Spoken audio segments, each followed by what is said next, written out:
since we visited Poisson. Maybe we should head over and have a look around.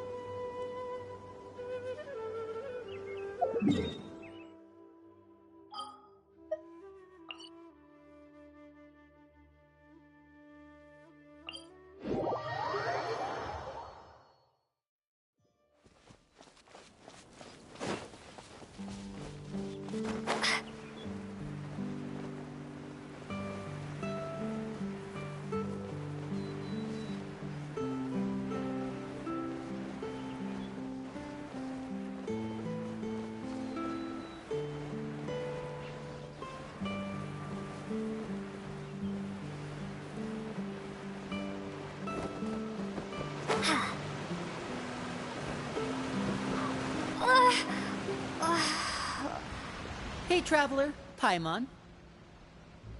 Oh, Paimon knows that voice! Over here.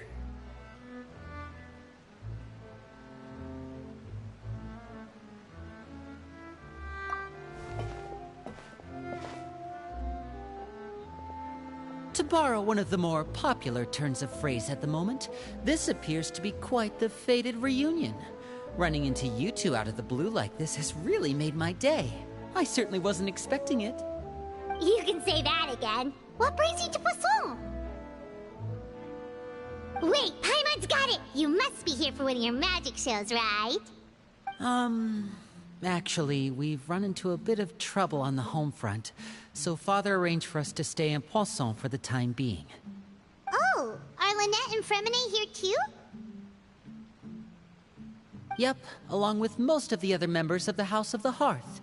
You may have noticed Poisson seems a bit more crowded than usual. So you're saying nearly the entire organization has moved to Poisson? Sounds like you've run into way more than just a bit of trouble. What's really going on? Well... Since the two of you are so curious, perhaps I can fill in the gaps. You scared Paimon half to death!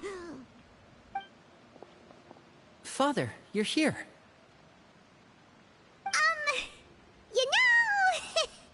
on second thought, maybe we don't need to know. It's all probably super confidential House of the Hearth stuff, right? We totally weren't trying to pry or anything. No need to be nervous. I could sense your genuine concern from your conversation just now.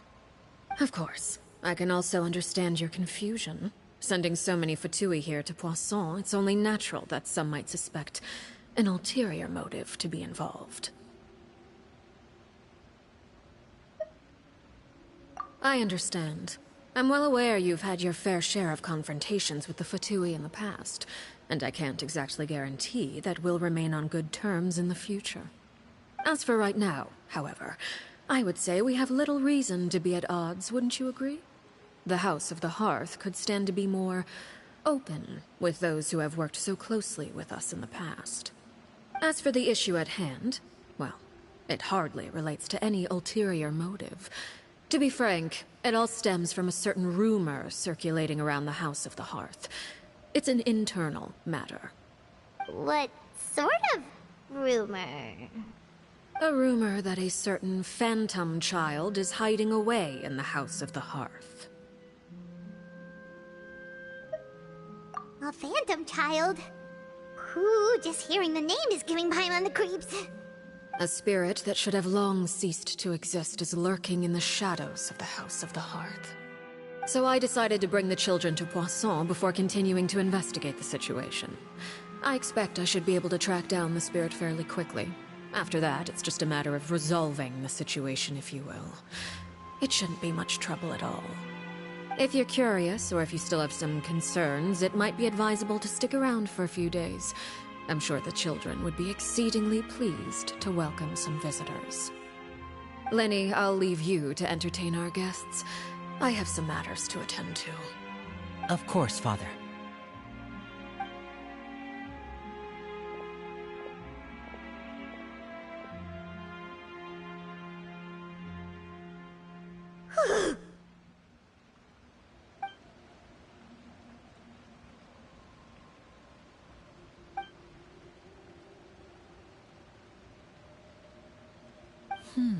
it has long been a dream of mine to invite you to our home and introduce you to my other siblings. You're quite well known in the organization already. A lot of people have been talking about you, especially after everything with the prophecy. If you're willing, why don't you stay a while and have a little chat with us? Alright. We don't have anything else to do right now anyway. But let's be clear, we're just gonna be there as guests, okay? Don't get any funny... Oh, wait a second. For your guests, that probably means we'll be treated to lots of yummy food, right? Of course. During our stay in Poisson, we've been helping out the locals with some fishing. We bring in quite the bounty every day. In fact, today's the perfect chance for me to show you what I can do in the kitchen. Let's go. I'll take you to where we're staying.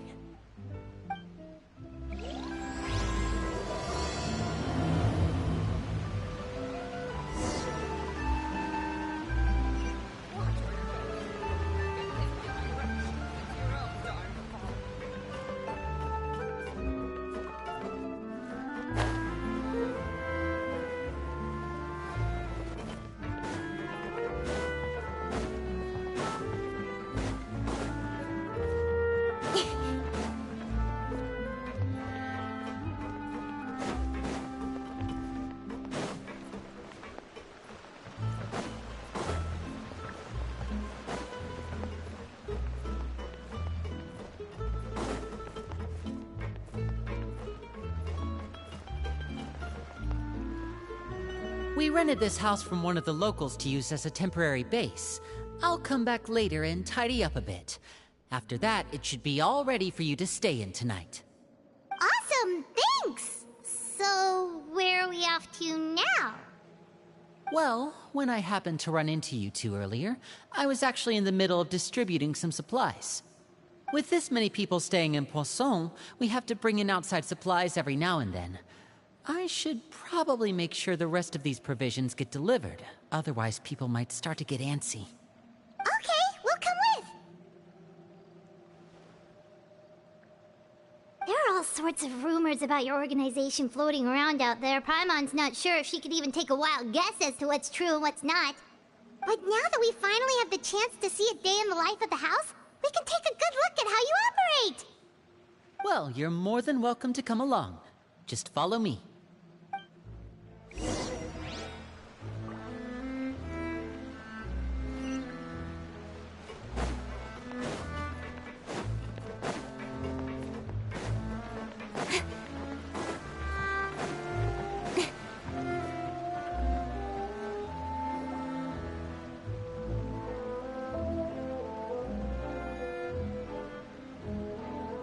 Linny! We're finally here. The supplies. I'm assuming you've... Brought them with me? Yep, here you go. Hello? Something caught your eye? It's the Traveler and Paimon! No way! Come here, everyone! Hurry! The Traveler and Paimon are here!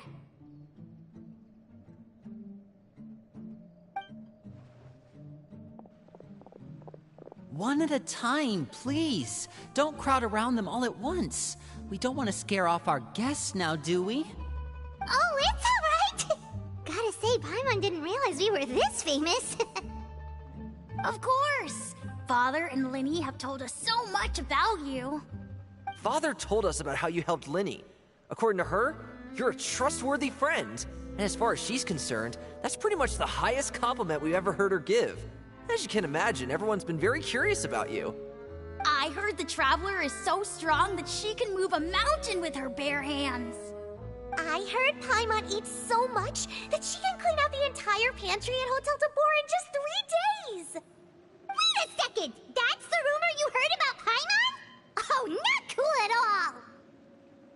Oh, wait! When guests visit, you're supposed to give them gifts and stuff, right? Oh, we don't need something like that. Besides, we don't have anything to give to you! Come on, we insist! I can give you some of my new potions. Just pick your poison. And by that, I mean medicine or actual poison. I've got both. Huh? Or maybe Shaplo can teach you guys about stealth! He's super good at it! He's He's never been caught. Ah, now that's not a bad idea. I know you usually prefer to fight head-on, but it never hurts to expand your bag of tricks, right? When it comes to eliminating your enemies, staying quiet can go a long way. Trust me, I would know. I was poisoned not too long ago, and I'm still dealing with the after effects. So I'm not quite as good as I was before, but I can still give you some pointers. Wait, when you said gifts, I didn't think you meant poison and stealth tactics. But those are the best things we can give you. You don't like them? Ooh, how about this? Tell me the name of someone who really annoys you, and we'll teach him a lesson for you. All right, Fold, Selwar. I think that's enough suggestions for now. When it comes to being a good host, it's the thought that counts. You don't need a physical gift to make our guests happy. In fact, pestering them with suggestion after suggestion might make them more annoyed than anything. I would say your enthusiasm has certainly gotten across. Really? Awesome! It's been so long since we've had guests to play with. If there's anything you need, just let us know.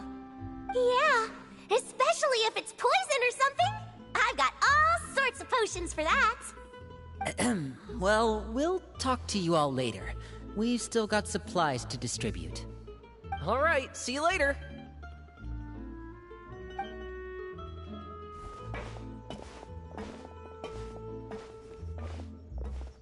Bye!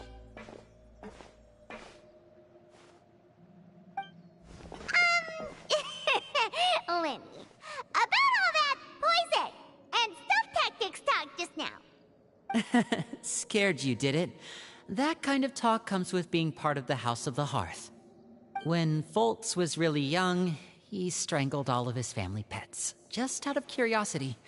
He was labeled a dangerous problem child and was abandoned by his family. Elwar has an unnatural obsession with potions. Father has forbidden her from trying all the different concoctions she comes up with, but she still tries to test them in secret. You really have to keep an eye on that one. Chaplot is around my age. While I'm mainly responsible for collecting intelligence, he handles surveillance. He's very passionate about his work and has no reservations about taking on some very difficult missions. I know you two probably aren't used to that kind of talk, but I can promise you they only had the best of intentions. Things like stealth tactics and developing different poisons, they really mean a lot to them. They were just trying to share the best of what they could offer, that's all.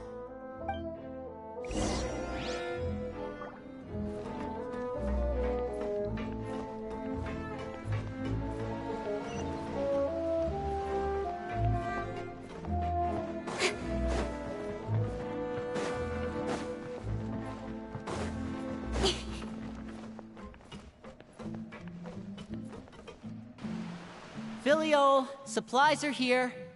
Thanks. And who are these two? Outsiders? Allow me to introduce you. This is the Traveler and Paimon. Oh, you're the famous duo I've been hearing so much about. It's nice to meet you. I heard you've traveled to all sorts of places. Is that true? Of course! We're making our way all across to that! Oh, good for you. You must be pretty familiar with Fontaine by now, then. Have you seen the new opera that started running recently? I think it's called... The 4,000 Thieves? Oh, this is the first we've heard of it. It seems like it's going to be fantastic. From what I've been able to tell from the posters, anyway. You should definitely check it out if you have the time. Oh, and there's The Blind Maiden, too. That one is supposed to have audience interaction. Seems pretty interesting. After this mission is over, I think I'll go get a manicure. Oh, maybe I should dye my hair. Wonder how much it'll cost. Is it just Paimon, or do these two seem much easier to get along with than the others? Looks like the House of the Hearth has some normal members after all. I heard that. Oh! Oops. I'm guessing you're referring to Foltz and the others? Yeah, we're definitely not all like them. I bet those crazies are practically foaming at the mouth right now. I'm sure they just can't wait to get back to Snezhnaya to carry out the plan. That's enough, Filial. Don't talk about family members behind their back, right? Whatever. Let's go. Guess this is goodbye then.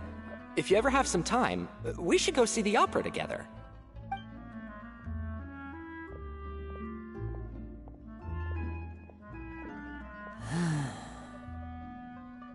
Well, that's it for the supplies. We should probably head back as well.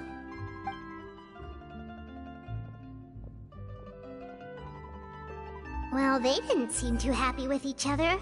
Seems like there could be something more going on here. You're right. We're only here as guests after all. Oh, Linny's getting super far ahead. Come on, let's catch up.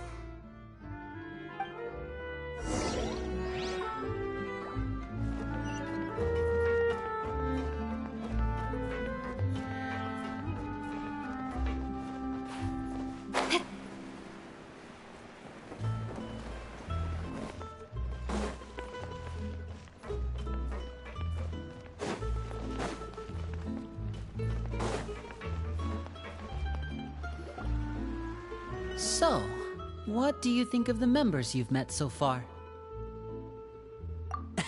Well, Father is always encouraging us to be strong-willed and independent. So if there's one thing we've got, it's people who aren't afraid to speak their mind. Well, I should probably get cooking. Wanna join? Of course! Then let's head out and... Huh? Fremine? What are you doing here? Well, Fremine! Nice to see you again! you too. I heard you're here as guests of House of the Hearth. Welcome. We were just going to make some food. Why don't you come along? I could use some help in the kitchen, and I seem to remember you mentioning you wanted to make seafood soup for the traveler in Paimon. Seafood soup? Oh, Paimon's drooling already. Were you looking for something just now, Fremine? Maybe I can help. It's nothing. I just wanted to see if there were any extra supplies. Yeah, we've got some left over. What do you need? Some food and water, and some clean cloth, if possible. No problem. Give me a second here. Food, water... Wait a minute. What do you need all of those for? You're not on any missions as far as I'm aware, and you were just going to come eat with us. So what's this all about? I thought I'd grab an extra portion because I get hungry at night. Could be because I'm growing, you know, and... Fremine, you remember what I told you? You're not like me. Your lying skills still need some work. Tell me what's going on. Is it really bad enough that you have to keep it from your own brother? Maybe it'll be better if we gave them some space.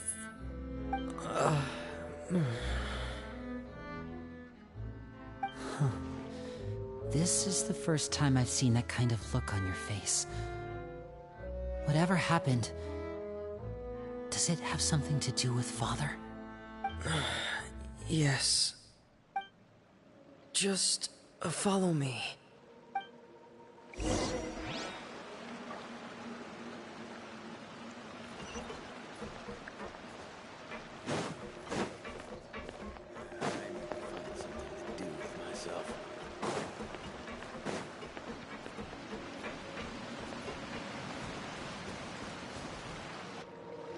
You're back!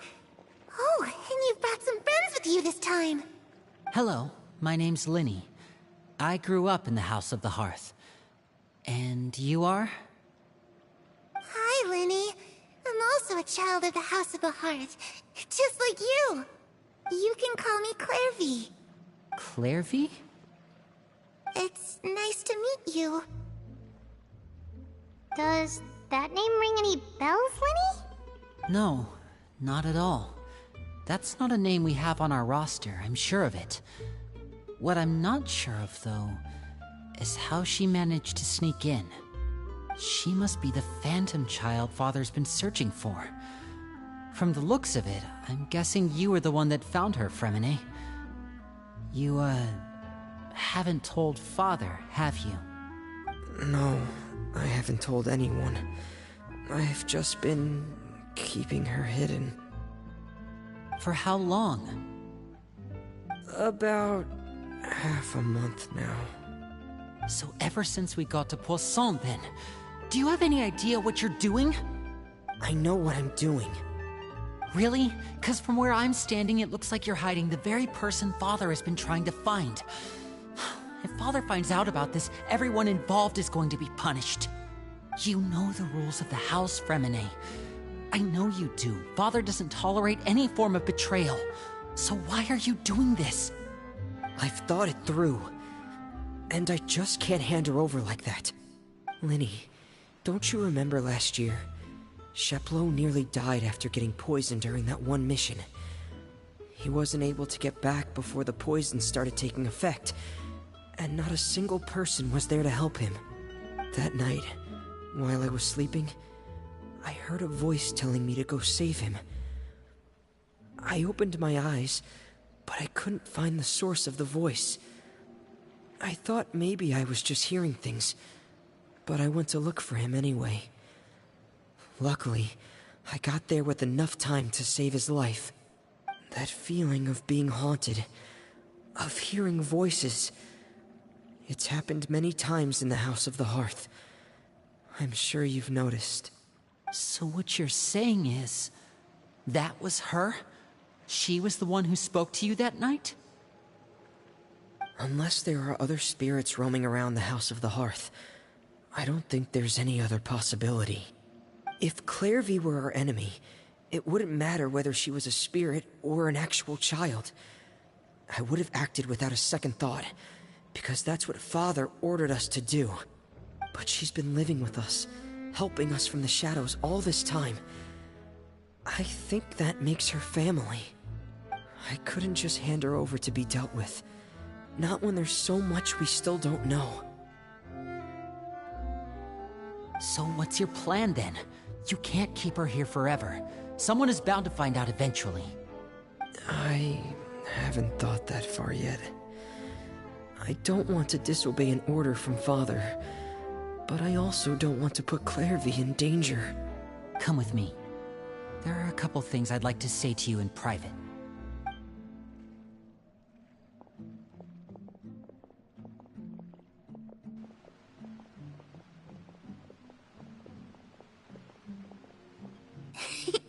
Those two sure care a lot about each other.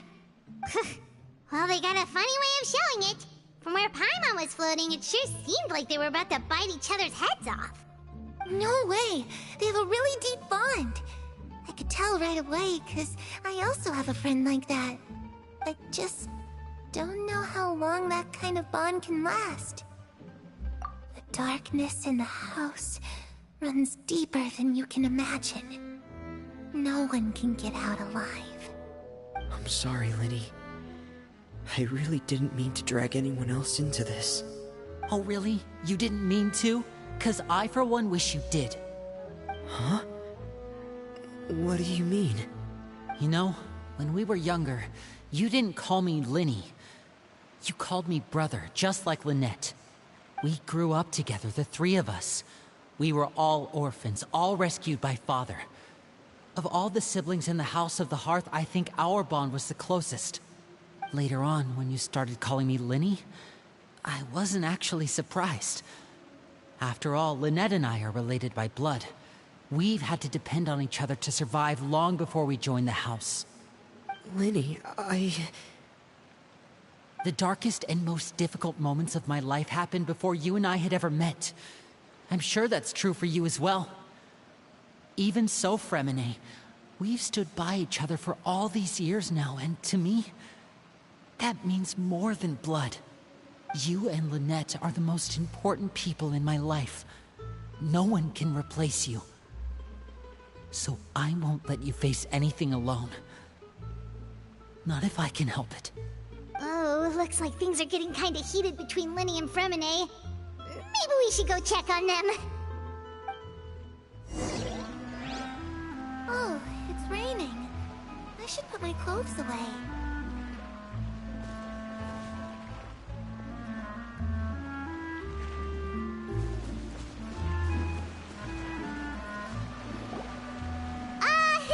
Hey, you two! Hope we aren't interrupting anything. Like a fight, or... Oh, wait a minute, Fremine. You're not crying, are you? Is everything alright? Everything's fine. Thanks for asking. Well, we're all friends here, right? We've been through so much together, so if there's anything we can do to help, just say the word. It's just a small family dispute. It's not something our guests should trouble themselves with. In fact, it might be better if your stay ended here.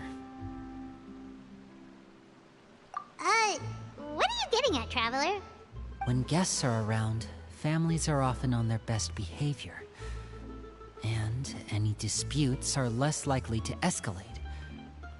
That's what you're trying to say, isn't it? I... just... Thank you. I was really hoping to keep you out of it. But even if I could think of some other reason to turn you away, I'm not sure I could convince you. I know things could turn dangerous, so I promise you this. From now on, I'll protect you like my life depends on it. Me too. Well, back to the matter at hand then. If we don't plan on handing Clairvy over to Father, then our only other option is to solve the mystery of her identity before Father is able to track her down. That means finding out where she came from and what she's doing here. Then we can send her on her merry way and pretend like none of this ever happened. I've tried that already. And? And... nothing. I tried taking her somewhere really far away, but...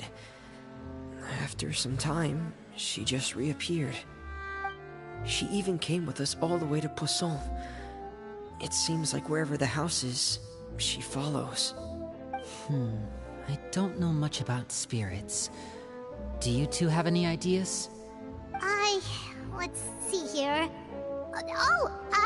Paimon remembers hearing something like, if you fulfill a spirit's last wish before they died, they'll let go of whatever's keeping them here and return to the ley lines.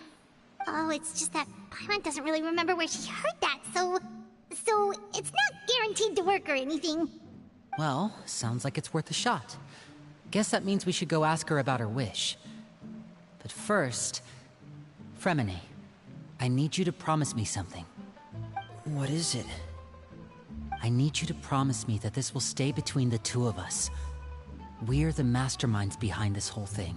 No one else gets involved. Can you do that for me? Of course. I promise. All right. Then let's seal the promise just like when we were kids. Fist bump on 3. Ready? 1, 2, 3. I swear.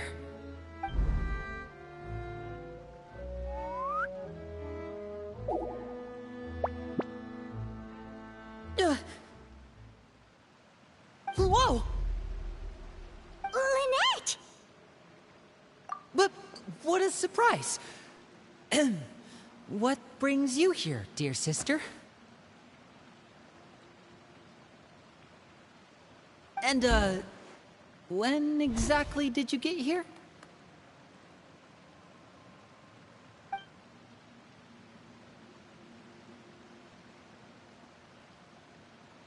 You're an idiot, brother. And you too, Fremine.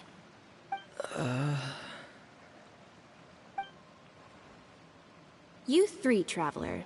And you 4, Paimon. Wait, what did we do? I've seen Clairvy around the House of the Hearth before. I hadn't seen her in Poisson, so I figured she must not have come with us. But it turns out, you were just hiding her. I heard you talking about your plan. Rather than steering clear of the situation, I'd rather fully join in.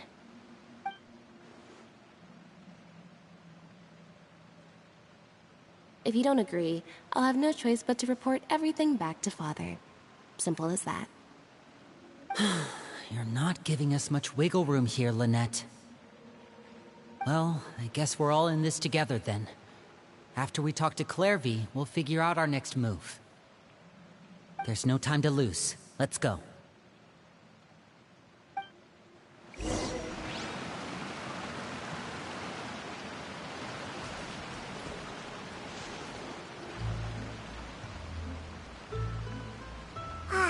I'm full. Thank you for bringing me this food, you guys. She said she's full, but the food doesn't look like it's even been touched. That's right. Based on what I've been able to observe, it doesn't seem like Clairvy can interact with the physical world at all. Still, when she's presented with food, she'll always linger around it for a good little while. Maybe, in her mind, she really is eating those things. Does she know that she has already passed away? I've tried to ask her, but she didn't answer. My guess is that she's just as confused as we are. Or maybe she couldn't understand the question at all. Clairvy, if you've got some time, I'd like to ask you a few questions. Sure. Oh, another new friend. Hi, I'm Clairvy. Hello. Clairvy, how did you join the House of the Hearth? Huh? Isn't it the same for everybody? The Knave brings you here and then you can't leave. It's just that your name, it's not on the roster.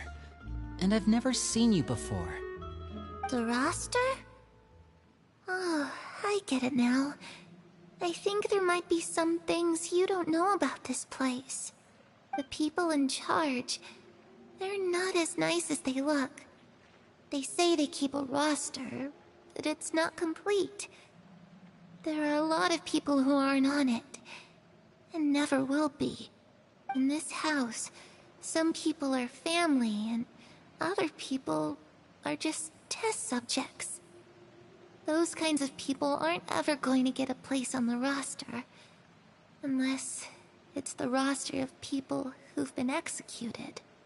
Wait, does that mean the Knave... She... Is there anyone that can vouch for you? Perry. She's my best friend. She's the only one I trust in this place. Have either of you heard of that name before? No. Me neither. Clairvy, Perry. Neither of those names are on the roster. But it seems like she's telling the truth. Either that, or this kid's already got a bag of tricks bigger than mine. Maybe we should try a different approach. Clairvy, do you have a wish? A wish? It can be anything you want. Just imagine. It's your birthday, you're blowing out the candles, and your wish is...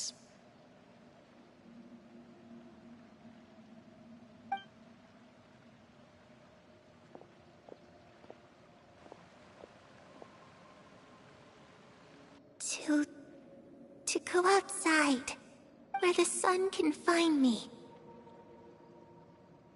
That's it? Well, that sounds easy enough.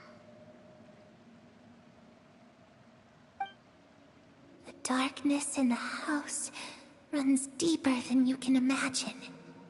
No one can get out alive.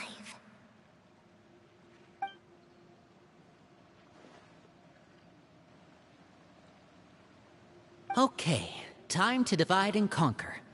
listen up. I've got a plan. I'll try and find a way to use basic illusory magic to take Clairvy outside and bring her somewhere with sunlight. Lynette, try and find the list of executions that Clairvy was talking about, and see if her name is on it. Fremine, you stay in Poisson. We can't be the only ones who've had run-ins with Clairvy. I need you to collect intel on everything she's said and done. Understood. I'll try my best. What about us? What should we do? I really appreciate your willingness to help, but this is a family matter. I don't want to drag you in too deep. It's too risky. Let me think. Since Father considers you to be guests, maybe you could stick by her side for a little while. You don't need to do anything except keep up some nice, casual conversation. Ah, Paimon gets it. You want us to distract her. I'll give you a magic bird. If Father suspects something, all you need to do is release it when she's not looking, and it'll alert me that something's wrong. Of course, that's only as a last resort. If Father doesn't seem to notice us, there's no need to make contact. We'll reconvene here tonight after all's said and done. If the worst-case scenario happens and we're discovered, just tell Father everything. We're not going to let our guests get punished for our own actions. That's where we draw the line. You too. Okay, this is where we part. Father should be at the beach nearby.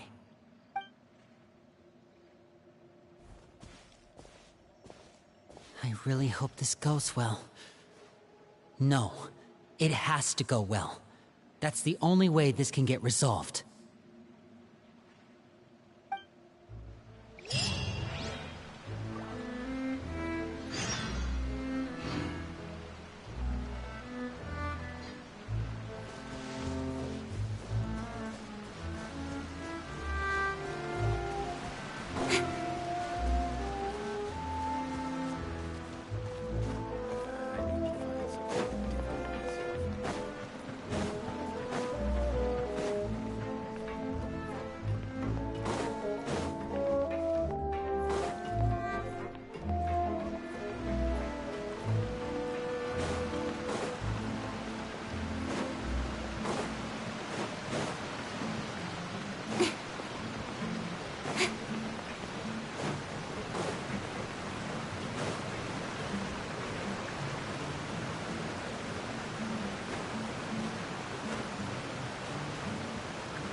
It's the Knave! And... child! Hey, aren't you supposed to be in Snezhnaya recuperating?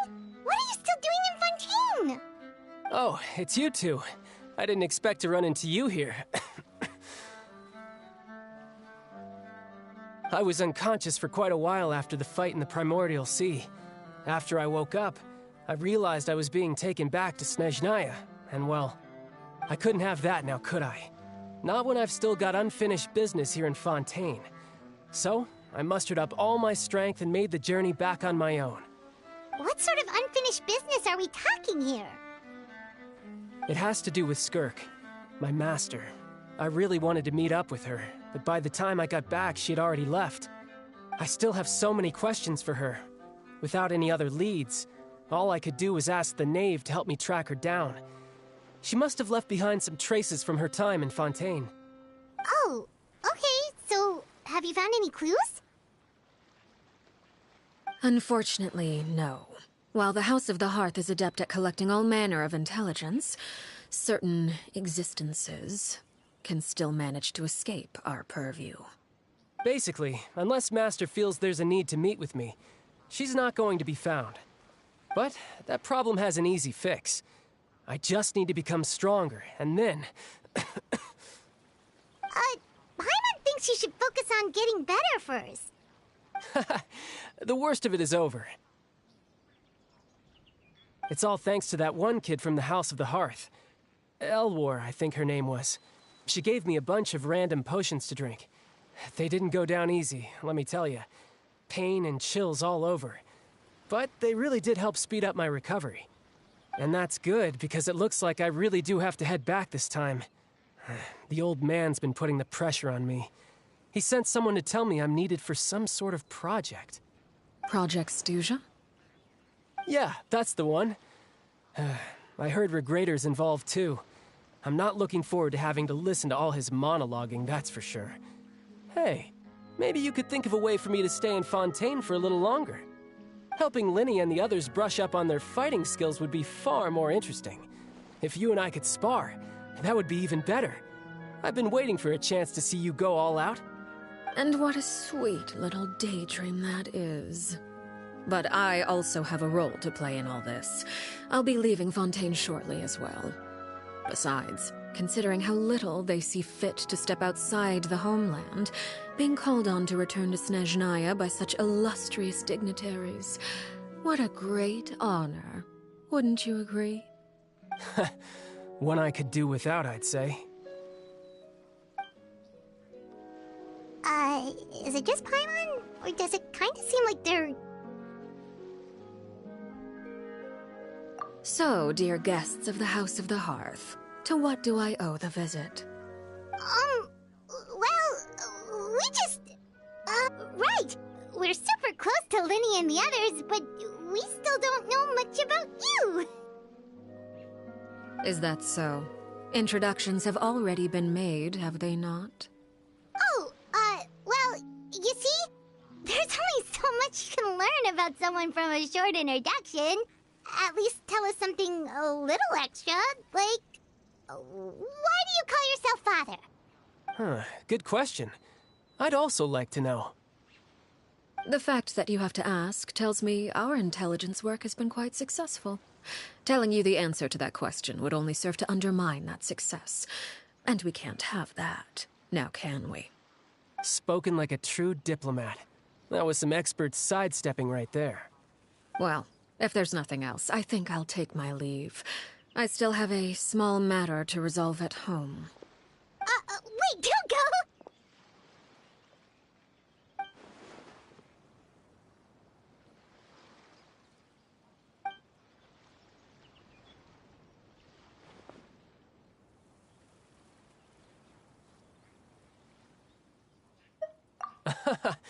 I'd also like to hear the answer to this. I've met some of the members of your organization, and they all seemed like really good kids. They actually reminded me of Tonya and Tusser. Which, by the way, if you ever betray them, I'm just letting you know, I won't let you off easy. And why would I betray them? Well, you've already betrayed the House of the Hearth once, haven't you? At least, that's what I heard.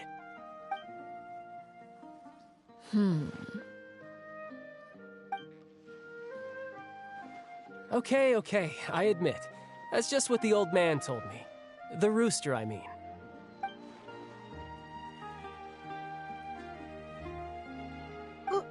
Wait, did you really do something bad to those kids? Never mind what I've done. I'm more curious as to what the mighty rooster had to say. Care to enlighten me? Well, nothing much. Just some stuff about you taking out many other members of the House of the Hearth, and even going so far to attack your own family. I see. Huh. Based on your reaction, I'm guessing it's all a bunch of lies. Hardly. I don't appreciate his particular turns of phrase, but I suppose he didn't say anything untrue. Although, it would be more accurate to say that there is a certain level of prejudice involved, but I don't intend to clear that up just yet. Prejudice has a funny way of concealing the real truth behind certain things, an attribute that I find to be quite advantageous. Call yourself a Fontanian, for example, and people will assume all sorts of things, when the real truth is that this is simply the land where I was raised. Huh? You're not actually from Fontaine? But then why did you try to help out with the prophecy and everything? I was trying to protect the children born in Fontaine. Claiming that I myself was a Fontanian simply made it easier to operate. People would hardly suspect a fellow Fontanian of having any ulterior motives. Who wouldn't want to save their homeland, after all? The primordial sea wouldn't have any effect on me, but it would have caused great harm to the House of the Hearth. Well, you wanted extra information, didn't you? There you go. I hope that satisfied your curiosity.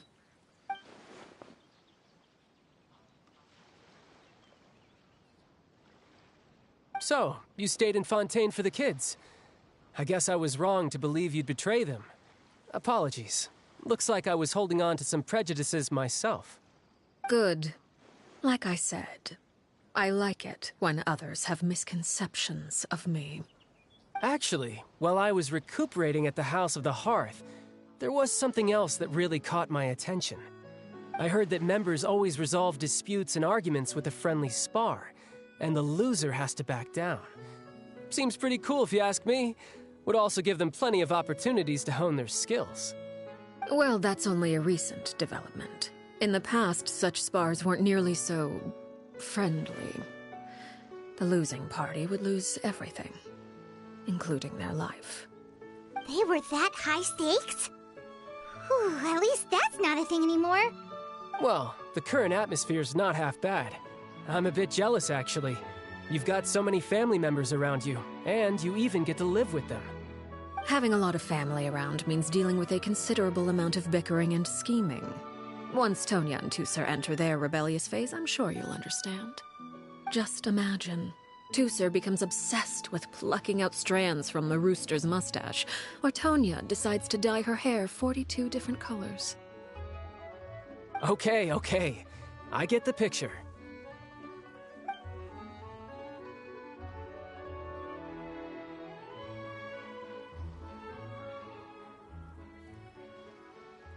Well, would you look at the time? I should probably get going. Traveler, Paimon, I'm not sure where our paths will cross next, but the next time we run into each other, we should definitely try and find some time to spar. Again, maybe this is a conversation we can have when you look less like you're gonna kill over. All right. Well, thanks for everything, Arlecchino. No thanks necessary. You also played a part in obtaining the Gnosis. I would say we can call ourselves even. I like the sound of that. Well, I'm off. See you all some other time. We should probably get going too. Do you want to head back with us? Oh? You want me to leave so soon? Oh, well, you see, I'm rather enjoying the evening breeze. If you don't mind, I think I'll stick around for a bit. I have some things to think about. Apologies for not attending to you like a proper host. Please forgive this slight. I do hope you'll have a pleasant stay. We managed to keep her distracted until nightfall. Good thing Child was there to keep the conversation going. You don't think she suspected anything, do you? Oh, I wonder if Liddy ran into any issues. Let's hurry back and see how everything went.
Well, long story short, we ran into a small issue. Clairvy can't go into the sunlight.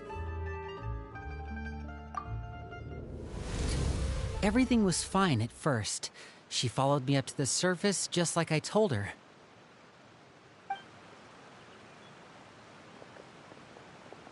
But as I led her out of the shadows and into the sunlight, she vanished. I turned around and there she was, standing at the edge of the shadows, silently watching me. Huh. Maybe she's afraid of sunlight, or... No, it wouldn't be her wish if that were the case. Well, we could always try pushing her into it. Oh, true. I've pretty much tried it all already. Nothing worked. Eventually, the sun went down, so all I could do was bring her back here. How did it go with you, Lynette? Good. I've got the list. It's right here. Really? Well, what are we waiting for? Let's take a look!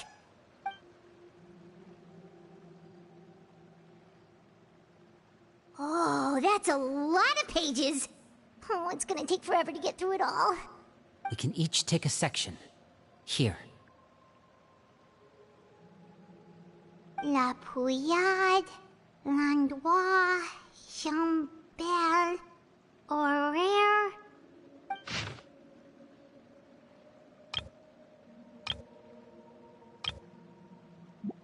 Oh, yikes. That Horaire guy has a huge scar on his face. He's kinda giving Paimon the creeps. I've met him before. The scar is from an injury he received during a mission. I still remember him joking with me about it. He said any future lover would take one look at him and then lose all interest. Did he say anything else? Well, I asked if there was someone he was interested in. He said no, and that's where our conversation ended. It was only later that I learned he really did have someone he liked. He risked everything to escape so he could be with her, but it didn't work. One day, Father asked to see him, and, well, I never saw him again after that. Wait, so that means the Knave, she... It may seem cruel, but it's just one of the rules of the house. Betrayal is not to be taken lightly. We know too many secrets to come and go as we please. So, if you do try to leave, you pay with your life.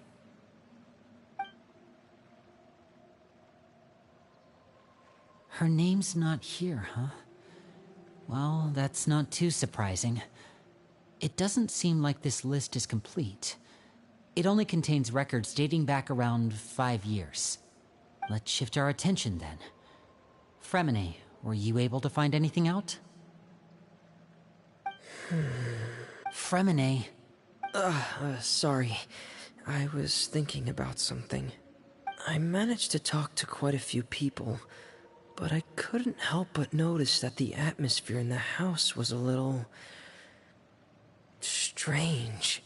Strange?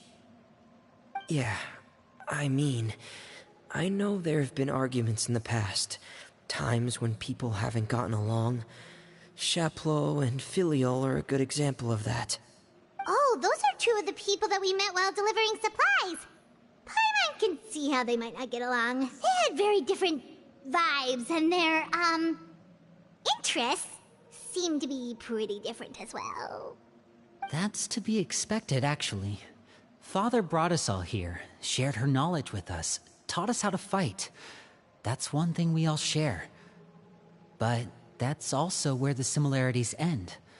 Not all of us feel the same desire to stay here. As members of the House of the Hearth, we're also considered part of the Fatui. And to a lot of people, that's an identity they never asked for. Certain members get older and realize they want something else for themselves. But considering the rules of the house, most people would never say that out loud. People like Chaplot and Foltz are loyal to Father and her vision. They're proud to be part of the Fatui. Filial and Nantoy, on the other hand, well, they aren't quite as enthusiastic.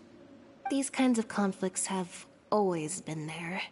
It's not like Father is in the dark about any of this. Well, that's true. But it just feels like things have gotten worse lately. Filial and the others... It seemed like they were meeting in secret to talk about something. I can't say for sure, but I think they've met Clairvy. You think she's been inciting them to act out? No, not exactly. But I wouldn't be surprised if she said something to them about the darkness in the house and how deep it runs. She's told me about it before. Experiments being run on children. People being used as pawns on the battlefield without so much as the strength to survive. And they just believed all that? Without any evidence? Clairvy's words probably gave them the excuse they were looking for. Whether they actually believe them to be true is secondary. This is all because of Project Stuja, isn't it? Whoa. Hold on a second. What's this Project Stuja all about, huh? This is the second time it's come up now. Sorry, but I'm not sure of the details either. I only know what Father has told us, which is that it's something the Rooster and Regrader have been working on together. Apparently, it has to do with the Fatui's strategic plan for the future. Because the House of the Hearth was so successful in obtaining the Gnosis, we now have the honor of playing a key role in Project Stuja. Wait, but isn't that a good thing? Key role is just another way of saying dangerous role. To us, the whole thing is an inconvenience. Father thinks so too, but she's in no position to refuse. Their plan isn't exactly unreasonable, and they've been funneling the house a lot of funding. It's just that we'll lose a lot of members in the process. Participating in the plan, it's an honor in name only. What they're really trying to do is subdue us. The existence of an intelligence organization outside their control makes them feel uneasy.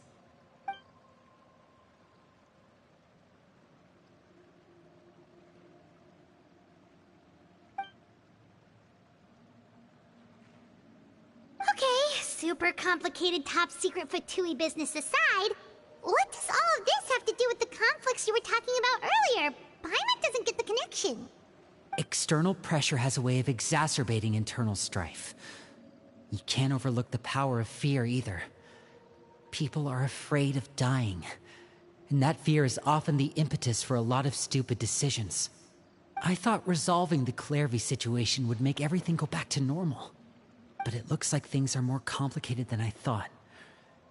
If we leave Filial and the others to their own devices, sooner or later, Father will be forced to take action. We can only focus on one situation at a time, brother. You're right. Even if we confront Filial and the others, it won't do any good. It might even make matters worse. We should focus on Clairvy for now. Well, it's getting late. We should head back and get some rest. We'll try again first thing tomorrow. Lynette, you stick with me this time. Fremine, keep a close eye on Filial and the others. Make sure they don't do anything they'll regret. Good work today, everyone. Have a good night, and I'll see you tomorrow.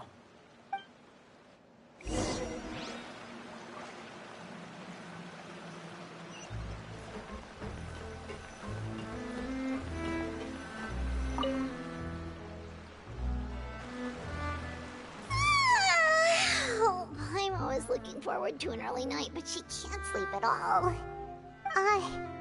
Hey, you don't think the Knave will be too angry with Linny and everyone if she finds out about all this, do you?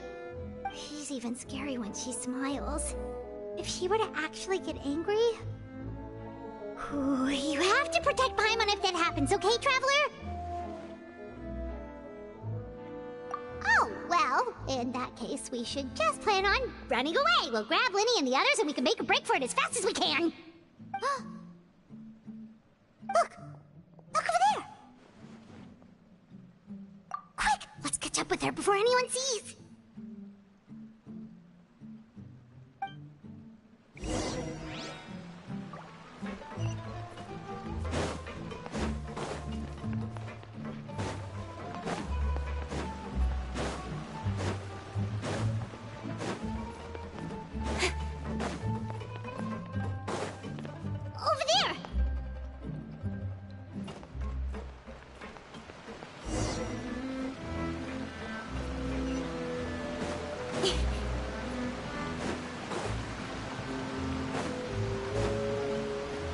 Oh, where is she going? Oh, if someone sees her, we're toast!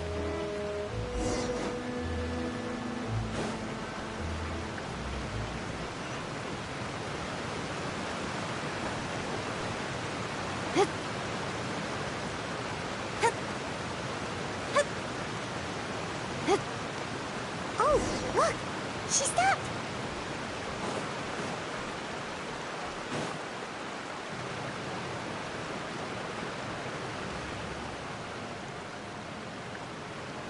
Clairvy! Shh. I opened the window while no one was looking. Look how pretty the outside is. If only I could have more than this. You probably think I'm being silly, huh? All this hopeless resisting? It's better to dream of what I could have than try to make it a reality, right? Please, help us get on the same page here, Clairvy. We need you to tell us what you know. Can you do that? Sure. Although, after you hear all this, I think you might regret that decision. Everyone in this family is nothing more than a tool, something to be used and exploited. We're all expendable, including me. As long as you're useful, you get to stick around. Lose your value, and you're handed over to the doctor, experimented on, and given a fate worse than death. I've seen it happen again and again, and I've had enough. You're saying the Knave did all that? It's just, that doesn't seem like something she would do. She's scary and all, but it seems like even she has lines she wouldn't cross. I knew you wouldn't believe me. Everyone thinks she's a good person. They all think of her like a real mother. Mother? But she doesn't deserve that title. She's disgraced it and tarnished it. And if I had things my way, I'd never see her again. If only Perry were here, she'd understand. Perry. There's that name again. Also, Paimon's getting a strange feeling. It almost feels like she's not really here with us. Paimon can't tell if she's actually talking to us or if she's mistaken us for someone else. Well, in any case, it seems like she really needs someone to talk to. We should keep her company for a little longer. She looks so young. But it seems like she's been through a lot. It's getting windy. I should close the window. Ooh, look at the moon. Isn't it pretty? Hey, wanna hear a secret? I heard that if you look up at the night sky in Snezhnaya, you can see the aurora. It's supposed to be super pretty. Even prettier than the moon tonight. Perry and I promised each other that once we're older, we're gonna go see it together. But I can't find her. I'm worried she's also been... No, that wouldn't happen to her. She's special. Mother likes her a lot. We should really go talk to Mother, but we just fought. She doesn't want to see me, and I'm too scared to face her. What should I do?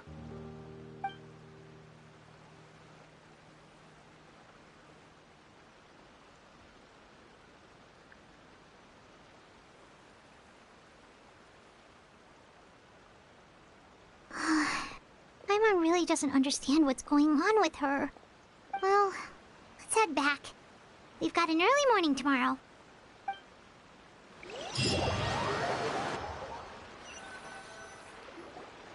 All right, looks like we're all here. Let's go ahead with the plan. Oh? What is it? What makes you ask that? Well, we kinda ran into Clairvy last night, and that's what she told us. We met the doctor back in Sumeru. He's super dangerous. And he's done all sorts of bad things. It's possible that Father and the Doctor have had certain dealings, but I don't think Father would work with him. We're not really on the same side, so there's not a lot of trust between them. That doesn't exactly set the stage for a successful partnership. I did hear, though, that when Father first became a Harbinger, the Doctor offered to work with the House of the Hearth. Father rejected most of his proposals, except for one. It had to do with some sort of secret experiment. Secret experiment? Could that be what Clairvy was talking about? I don't think so. I don't know any details about the experiment itself, but I do know it's an entirely independent operation. The Doctor only proposed a direction for the research. That was the extent of his involvement. I still don't think that counts as working together. The details of the experiment are confidential, but complete records are kept on all participants. That doesn't seem to be the case with the situation Clairvy referred to. I know you don't agree with some of the Fatui's methods, and I'm not asking you to. But I am asking you to trust us on this. The House of the Hearth has its own principles. There are certain lines we're not willing to cross. Alright, that's good to hear at least. Clairvy seems to think the Knave and the Doctor worked together to do something horrible. If that turned out to be true, Paimon doesn't know how he would even face you guys. It's just that it doesn't seem like Clairvy is lying either. The easiest thing to do would be just ask the Knave directly, but Paimon doesn't think she'd tell us. Father didn't come back last night. She's probably still near the shore. We'll be counting on you to distract her. Lynette, you're with me. Fremine, you know what to do. Be on your guard, everyone. All right, let's get to it.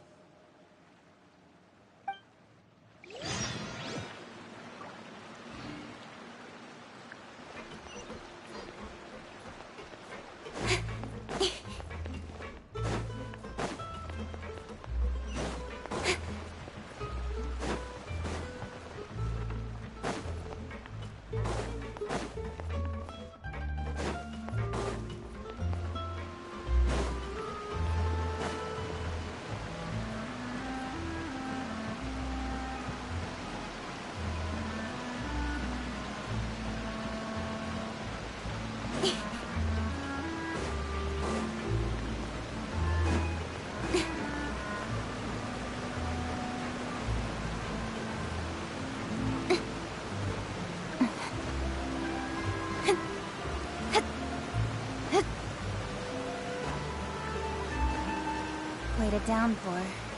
Nothing will get done until it clears. Let this be a lesson to those who yesterday said I'll do it tomorrow.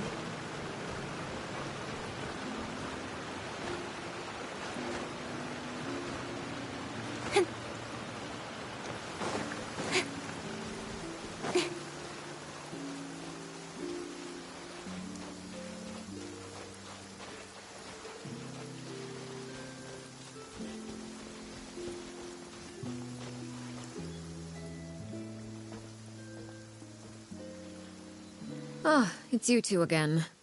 I must say, you look a bit pale. Did you have trouble sleeping last night? A little. Perhaps if you had less on your mind, you'd be able to absolve yourself of such troubles. So what are you planning to do now? Catch up on some sleep? Or should I give you some time to rack your brain for a topic to discuss before I ask any questions? Although I must profess to being curious. Without Child here, how do you plan on distracting me? Us? Distract you? A good one. But no, we were just here for a chat. Looks like you could have used some extra time to think. No matter. If you don't have any other plans, why don't you accompany me somewhere? Don't worry. I'll be sure to steer clear of any scheming children. The ocean breeze is sure nice today. Children always think they can hide things from the grown-ups. But nothing gets past me. Least of all a little scheming. I think I'll let them have at it for a little longer. I can be very patient. Well, I'll leave you to think things over. If you're so inclined, meet me outside the Palais Mermonia. Good things come to children who do as they're told. So I do hope you decide to tag along. If only for your friends' sakes. What should we do? She clearly knows about everything we've been doing, and Paimon doesn't think it'd be a stretch to say she was threatening us just now.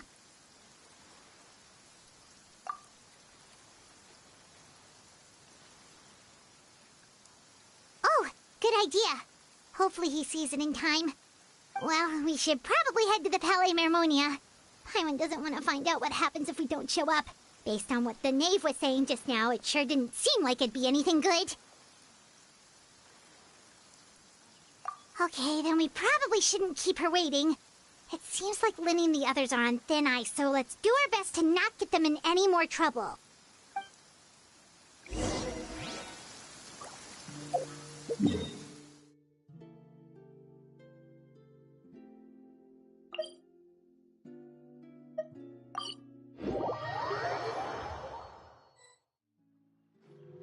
Seeing as we still have some time before my meeting, we might as well enjoy some pleasant conversation while we wait. I'm glad to see you get along with my children. Being surrounded by good companions is necessary for a child's development. You're not planning on doing anything to them, are you? I assume you're referring to Linny, Lynette, and Fremine. Although, there's that situation with Filial and Nentoy as well. It appears quite a few people have been acting out lately. No matter. I'm not one to discriminate. All those who betray the house meet the same fate. There are no exceptions. Does that mean you're going to kill them? Oh, are you here to beg for their lives? I'm sorry to disappoint, but the rules of the house change for no one. In my organization, everyone is responsible for their own actions. But don't you care about them at all? They really respect you. They even call you father. You must feel something for them. Any organization in which feelings come before principles is one destined for ruin. The House of the Hearth is hardly an exception. You could say our principles are more stringent than most. Perhaps I can offer you this consolation at least. As our guests, you two will not be held accountable along with them. I would imagine Linny, Lynette, and Fremine will be able to keep their lives. As for Filial, Nentoy, and the others, I'm afraid there's little I can do. They can try to escape, but once you know our secrets, there's no getting out alive. But that's awful. Ah, you seem concerned. Out of consideration for my guests, I suppose I could turn a blind eye for a little longer. If Linny and the others manage to dispose of Clairvy in the meantime, all evidence of their wrongdoing will be lost.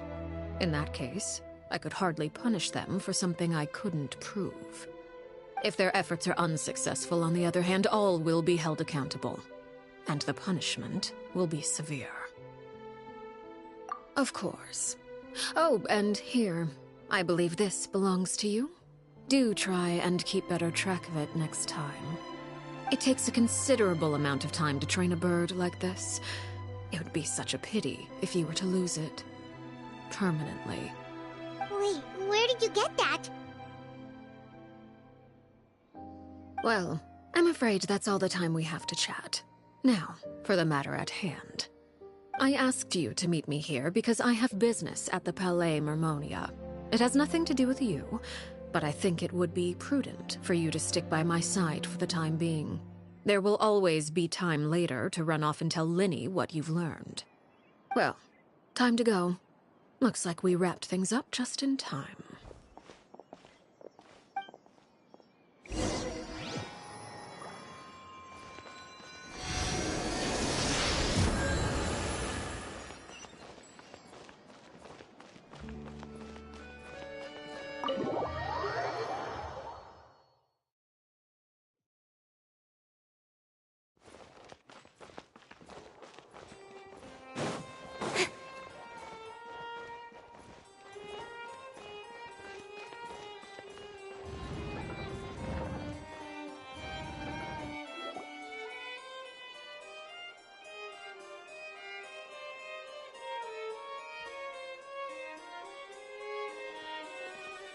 It's been a while, Monsieur Neuvillette.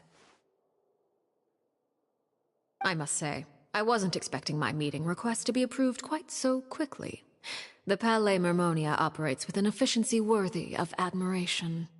It is only right that an esteemed diplomat such as yourself should be afforded the proper level of respect. Although, if I may speak plainly, I must confess that I did not anticipate we would have the occasion to meet again after presenting you with the Gnosis. I see you've brought the Traveler and Paimon with you as well. If I may inquire as to the purpose of your visit. I'll be departing Fontaine shortly. There is, however, an outstanding matter that I would like to see resolved before I go.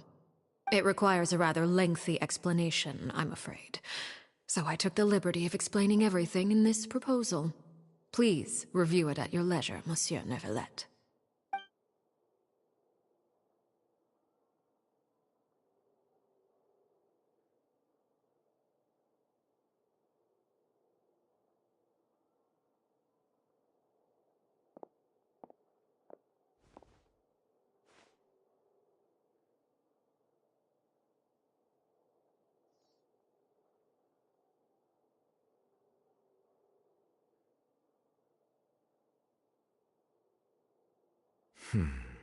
I understand your request. However, at the risk of causing offense, I must admit that I fail to see why you would wish for such a thing. I heard you have a certain fondness for water tasting, Monsieur Neuvillette, so allow me to use water as an analogy. A family is like a large body of water with countless rivers flowing in and out. As someone who watches over this system, I would hope that each river that flows from the source will eventually reach the ocean. Of course, objectively speaking, I know this is impossible. Most of the rivers will dry up along the way, disappearing into the ground and leaving nothing but a barren riverbed behind. Not all rivers are destined to reach the ocean, but I would not see their existence rendered meaningless. I believe the water that flows within them is simply meant for a different destination, like a field in need of irrigation.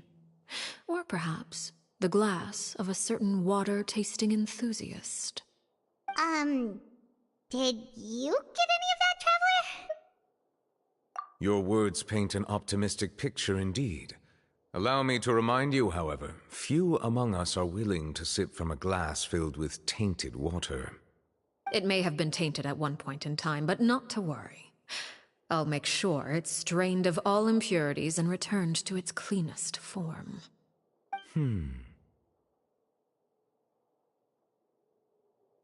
I seem to recall there being a transactional aspect to your proposal. Perhaps you could expound on that? If you accept my proposal, Monsieur Neuvillette, I will gradually withdraw my forces from Fontaine. And, unless absolutely necessary, I will no longer carry out any special missions within Fontaine. I presume I can take your words to mean that, in the future, cases similar to the Tartuffe assassination will cease to cross my desk? Tartuffe? Ah, that thief who embezzled funds from all those charities, you mean? My deepest condolences to his family, but without any evidence, I cannot imagine how the House of the Hearth might have been involved in his passing. Of course, if you accept my proposal, Monsieur Neuvillette, I'm sure certain measures could be taken to reduce the frequency of such troubles. You choose your words carefully indeed. In that case, I am inclined to accept your proposal. My thanks for your generosity, Monsieur Neuvillette. Well, with that settled, we should be going now. I took the liberty of bringing along 2 bottles of spring water from Snezhnaya for you to enjoy. I do hope I get the chance to hear your impressions. Perhaps at our next meeting, yes? Indeed. I trust you would not overlook your commitment in the meantime. All right, Traveler Paimon. Time to go.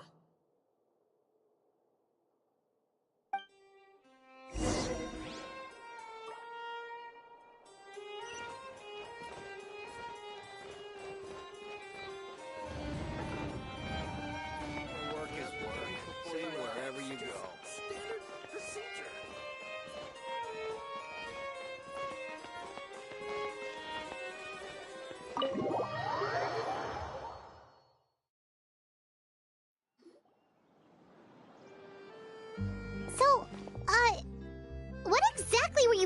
talking about back there? Paimon only heard you mention some rivers, a large body of water, and then some kind of irrigation scheme. You really want to know? I would imagine there might be more pressing concerns at the moment. Winnie, Paimon really hopes everything's going okay. Oh, Paimon recognizes that look. You've got your thinking cap on, don't you, Traveler?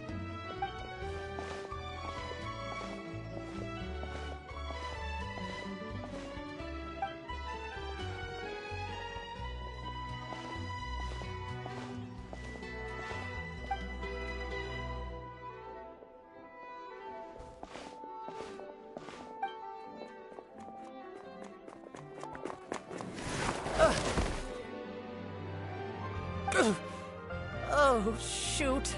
Are you alright? Oh, jeez. I'm so sorry. I was so focused on selling these papers, I wasn't looking where I was going. Well, let me make it up to you at least. Here, take this paper. On the house.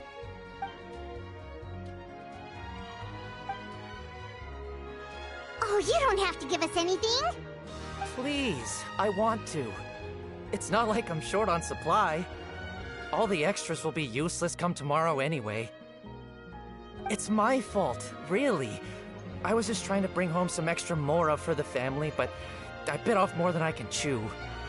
I haven't had many takers today, so I'm still swimming in papers. What's going on here? Nothing much. I just ran into your friend here on accident. I should probably get going, actually, so... Hold on. Of course, I'm happy to compensate you with mora, it's just... I don't have any on me at the moment. I'll take 3 papers. Here. Your payment. Oh! Thank you for your patronage. May the Archons bless you with good fortune. If only I had the chance to run into such generous customers every day. I should probably just take on a smaller inventory though, right? I'm getting married soon, so sometimes it's hard to not get ahead of myself. Anyway, I should head out. Goodbye! Well, now that my affairs are settled, we should take the boat back to Poisson. We've even acquired some light reading to enjoy along the way. Actually, why don't we stick around for a little longer? Paimon just realized how hungry she is. She can't head back to Poisson on an empty stomach.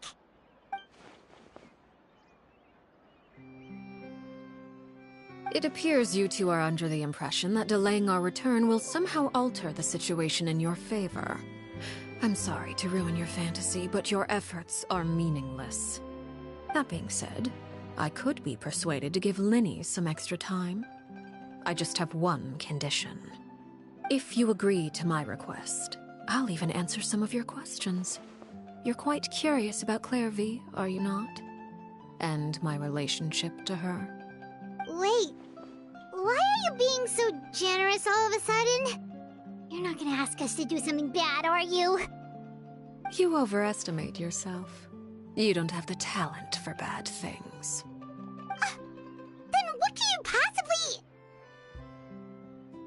The most important consideration in a negotiation is that both sides receive something they want. Demands and threats only get you so far. Wonderful. Here it is.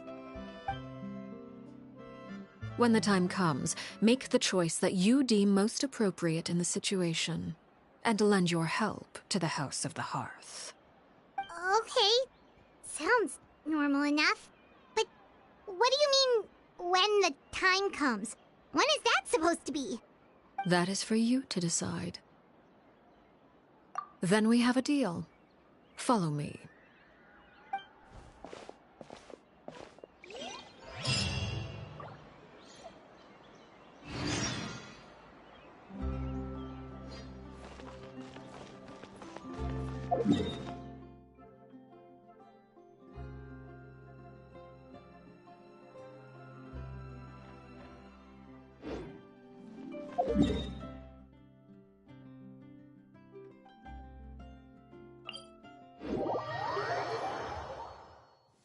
downpour.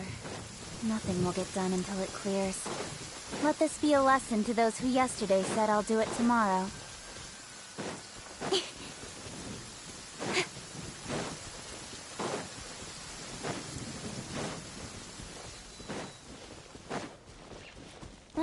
The sun is out. Our work's done for the day. Shall we take a stroll?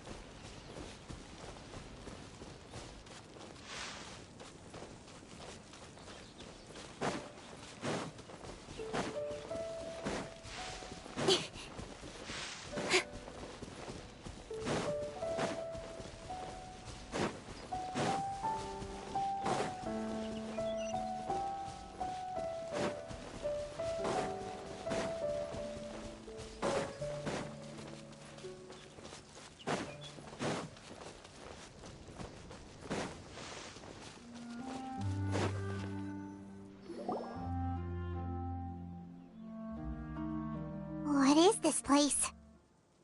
Somewhere long forgotten by everyone. It used to be a grand building. Now it's nothing more than a pile of rubble. No one comes here anymore, nor does anyone care about what once happened here. Although, this place does have something to do with the story I'm about to tell you. It was before I became a Harbinger, and before Lyney and the others joined the House of the Hearth. Due to certain events, I first killed Clairvy and then her mother. And this is where it all happened.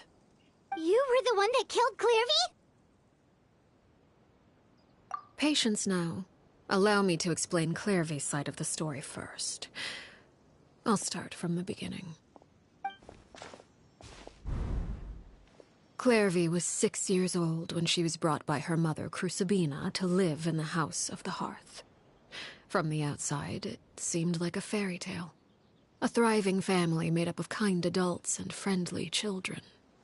Crucibina was the Knave at that time, and the House of the Hearth was under her control.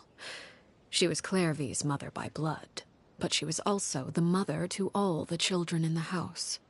Clairvy was happy here, for a time. But she quickly realized that being part of this family wasn't a fairy tale at all. It was a kind of purgatory. Purgatory? Exactly. The House of the Hearth takes in war orphans from all over Tevat.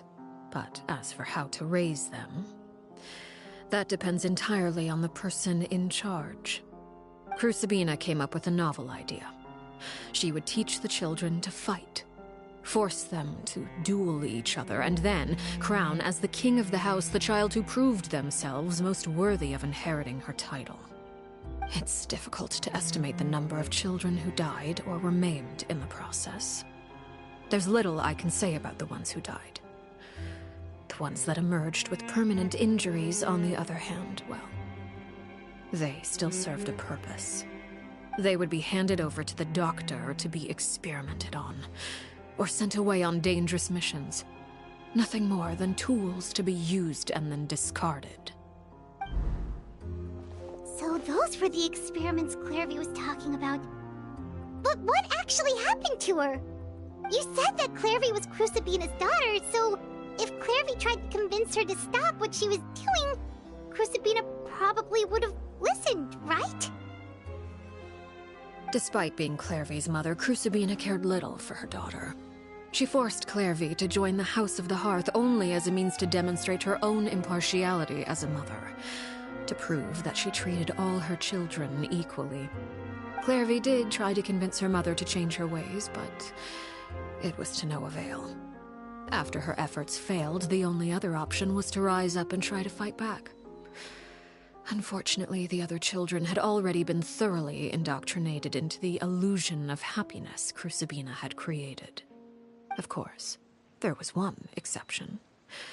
Someone Clairvy's age who knew the truth about the House of the Hearth. Her name was Peruere. Wait, the friend that Clairvy mentioned? Friend, huh? I suppose we can call her that for now.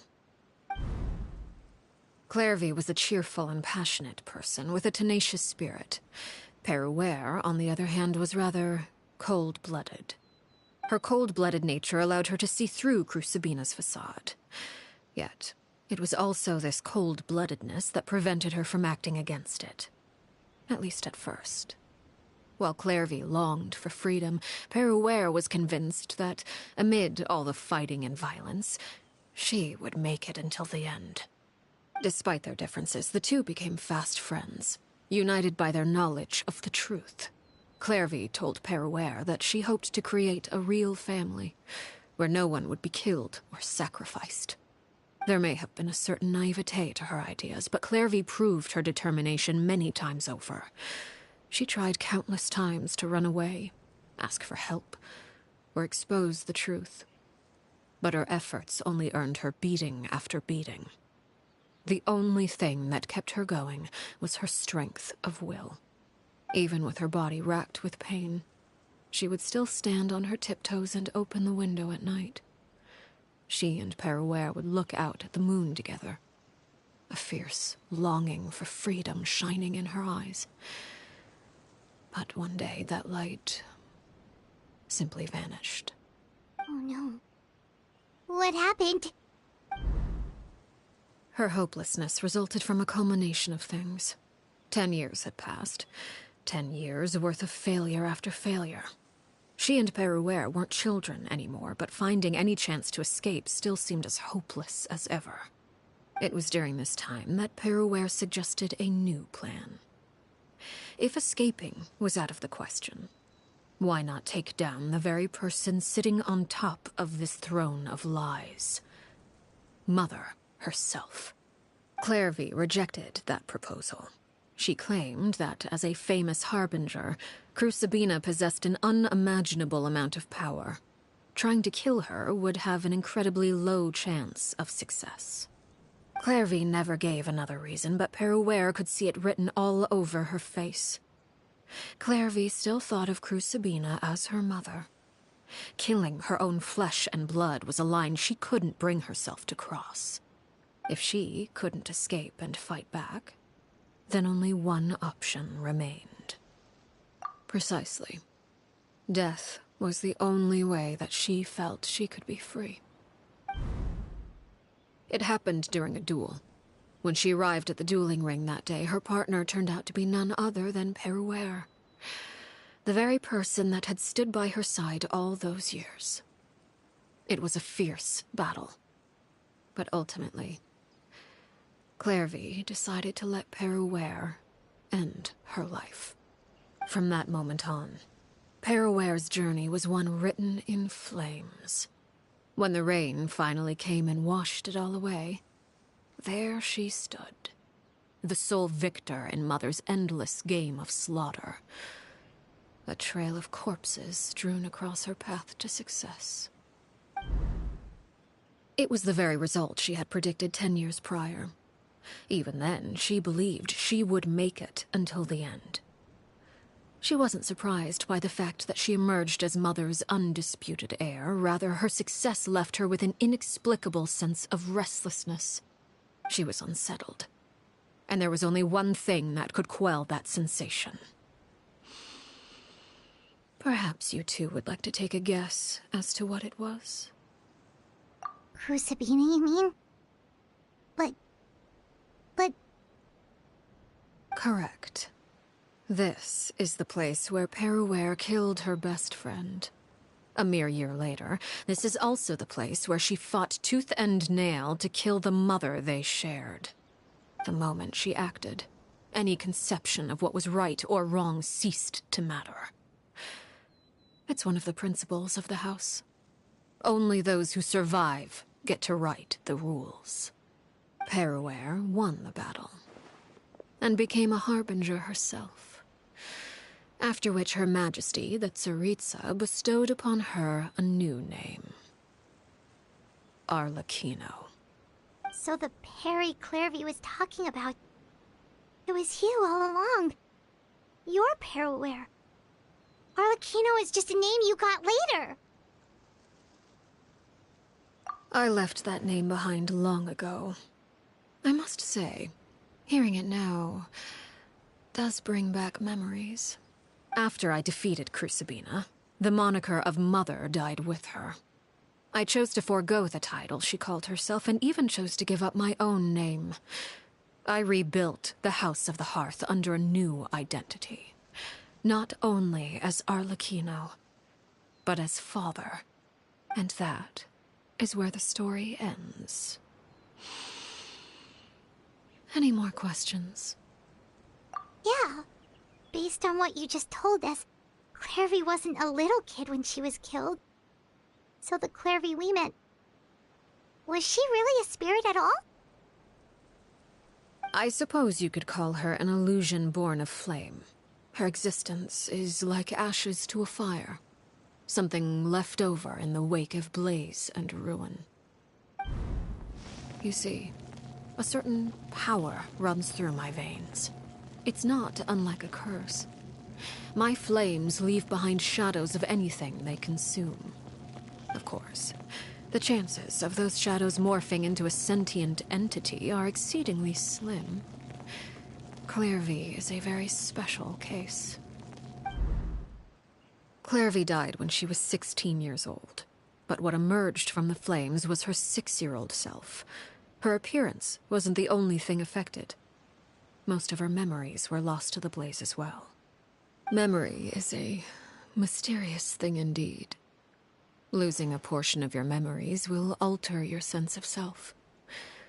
Lose 10 years' worth, however, and it would be like living in the past. Like returning to a version of yourself that never grew up. No wonder Paimon got such a weird feeling when we were talking to her. Perhaps I should put it this way. Clairvy is someone trapped in time. It may seem like she exists with us in the present, but she truly lives in the confines of her own past.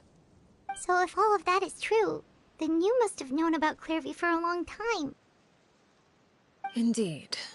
She's a rather volatile and unstable entity. Sometimes she would look after the children. She's even saved some of their lives. But other times, she would hide from me and become obsessed with revealing the truth about the house to anyone who will listen. Shadows don't have the capacity to learn or grow. Any new information they encounter is quickly forgotten over time. Your attempts to expose Clairvy to sunlight. They failed, yes. The reason is actually quite simple. In Clairvy's mind, the house is impossible to escape, and it is this very perception that traps her there. But no matter. All I have to do is kill her again, and all will be resolved. I don't anticipate so much as a single speck of ash will be left behind this time. Wait! Paimon can understand why you might want her gone, but isn't there another way? So what if she's trapped in her 6-year-old self? She's still your friend! At least talk to her first! It's too late for that. She broke the rules, and now she must be punished. That goes for Filial and Nantoy as well. She's had quite the effect on them. I hope you understand. The difference between Crucibina and myself lies in our formulation of the rules, not our policy for enforcing them. Upholding the rules without question is a trait we both share, because that is how a household should be run. Is this really what you want to do? Whatever could you mean? Don't you want to say a proper goodbye at least? Whether as a killer or as a father, there are two things that must be avoided at all costs: anger and sorrow. Anger makes you impulsive. Sorrow causes you to waver. Well, it appears it's about time to proceed. Before we arrived, I told some of my well-behaved children to bring our troublemakers here by nightfall. I do believe I've kept my end of the deal. I give your friends quite a bit more time. As for what happens now, we'll just have to wait and see.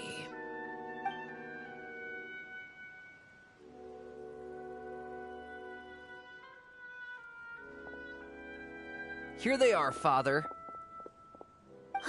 You gonna execute him? Seeing something like that would actually be a first for me. Lenny!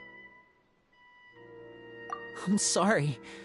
I heard about how you helped buy us more time. But I still failed. I couldn't find a way to fulfill her wish. Huh? Are you... Perry? Indeed, it's been a while, Clairvy. Perry! Shh. Stay right there. I'm sorry to postpone our reunion, but first, I believe certain scores need settling.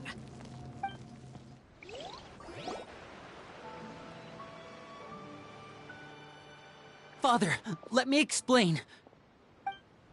Out of my way. Father!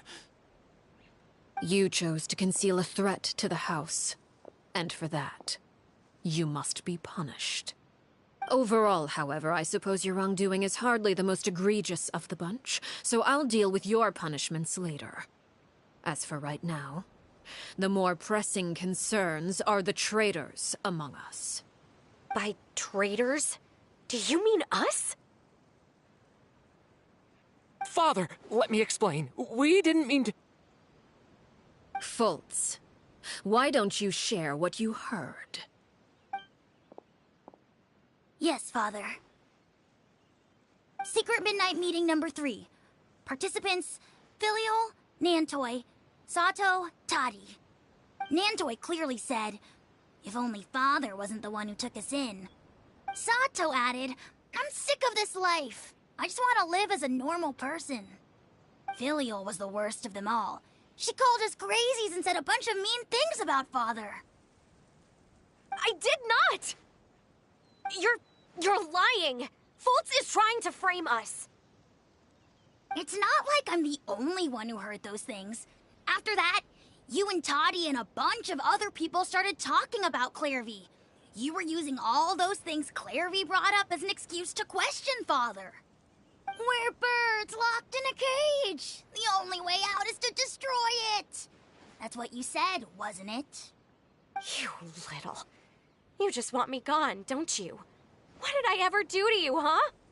And you, Sheplo, have you forgotten who stood by your sickbed, watched over you, and changed your dressings? Come on, let's hear it then. What's your reason for all this?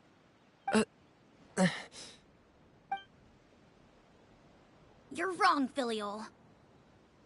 We don't want you to die. You're our family.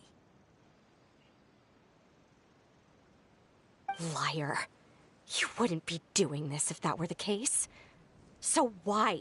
Why have you backed us into a corner? We all live in the House of the Hearth. You know the type of work we do, Filial. A single betrayal can cost dozens of us our lives. It's not like it's never happened before. That kind of thing is hard to forget. That's why the House of the Hearth cannot tolerate any form of betrayal. Ever since we came to Poisson, you've had 7 secret meetings.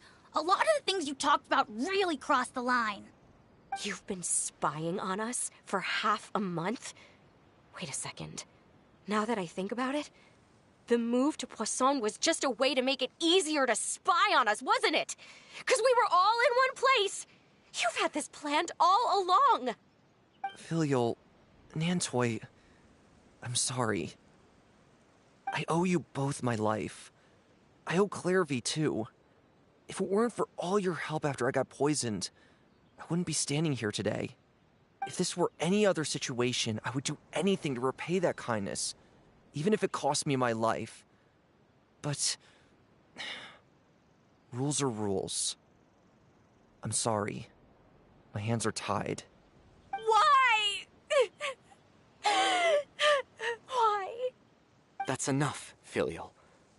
We made a mistake, and we should own up to it. We broke the rules, plain and simple. And now we have to face the consequences. I'm sorry, Chapleau. Fultz. I'm sorry, Father. We accept our punishment. Chapleau, according to the rules of the House of the Hearth, How should these traitors be punished? All those who betray the house pay with their lives. And so it shall be.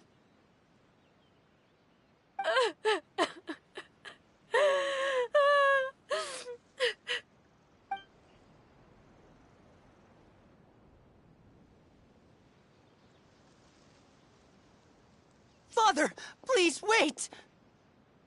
Something you want to say, Linny? Please reconsider, Father. What Filial and the others did, does it really count as betrayal? We all come from broken families. From the very first day we joined the House of the Hearth, we wanted nothing more than to make it a real home. But the truth is, none of us know what a real home should look like. I'm not saying I have all the answers. All I know is this. Killing Filial and the others may uphold the rules, but doing so will only bring us further away from being a real family than we've ever been. So please, Father, please, reconsider. I agree with Linny. Father, please. Linny, you...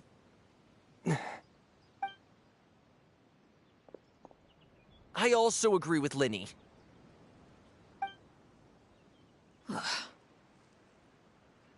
An order once given cannot be rescinded. However, given the extent of your determination, I suppose we shall have to go about this a different way. Draw your weapons and face me. Our weapons?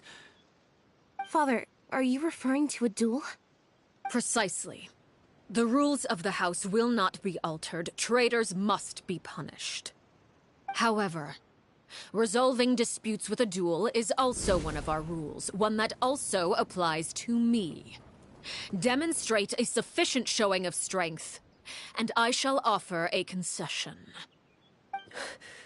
Wait. Beat Father in a duel? Impossible. Father is way too strong, even for Linny.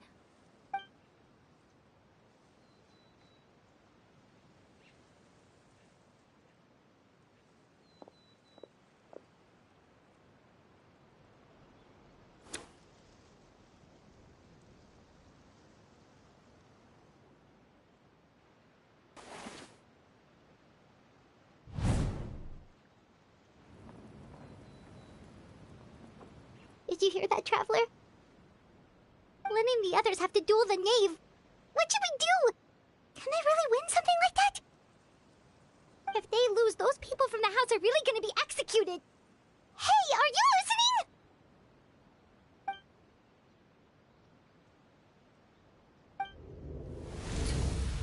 Don't you want to say a proper goodbye at least?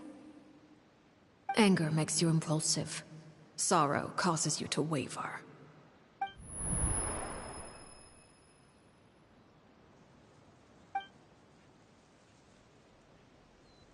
Oh. Looking at that expression on her face, she seems really serious about this.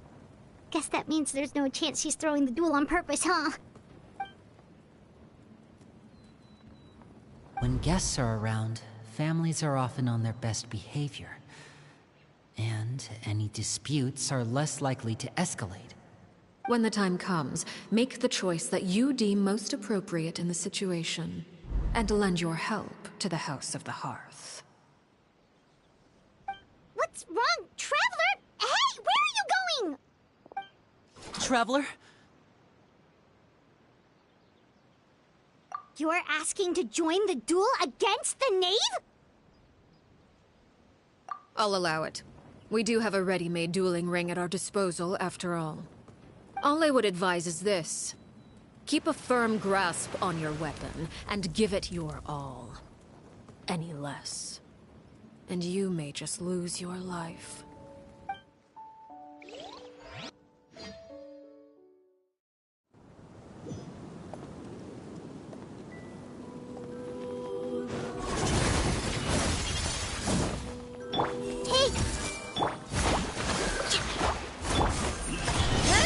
Nowhere to hide. Is it my turn now? Now's our chance! Spare your energy. Running is of little use. Scatter! Sharing my knowledge. Yeah. Closer now. Now that's more like it. Over here!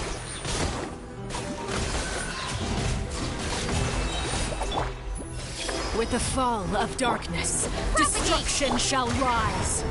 With sword comes shadow. Have a taste of purgatory.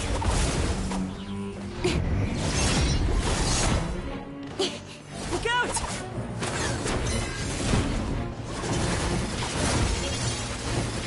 One step back, two forward. Who's next?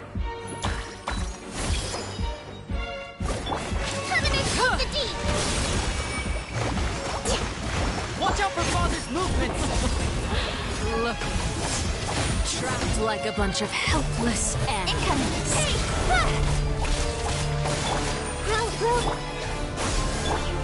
Closer now. Not bad. You all right? Proving to be a worthy opponent after all. Scatter!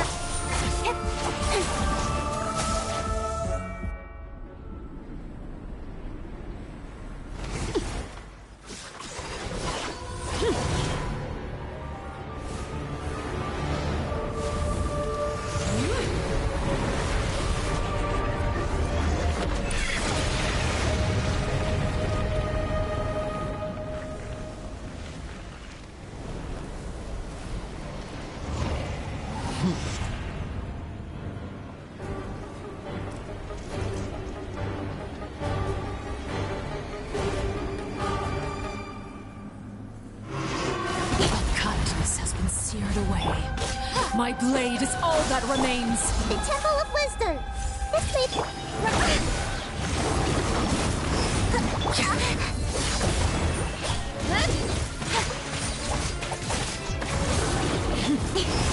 Don't blink! Got lucky that time.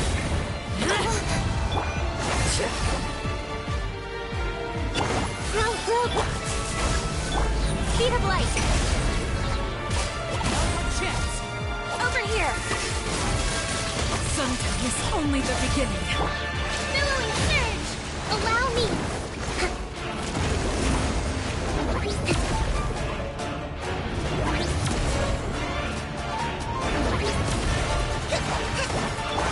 Watch out for Father's movements! Look out!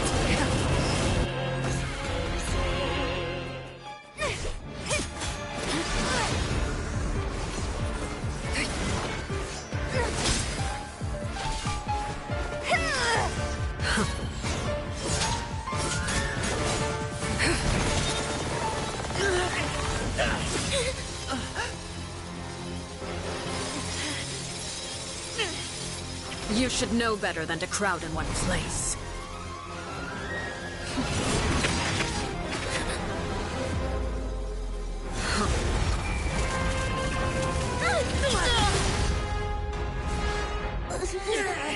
Oh, I know. Now! I'm sorry, Father!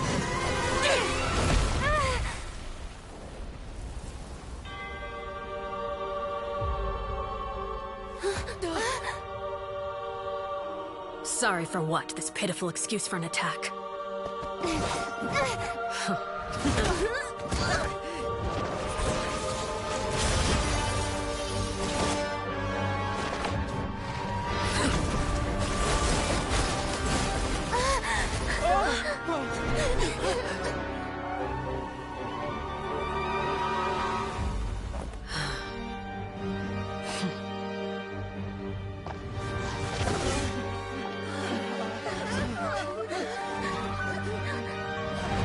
Father, no!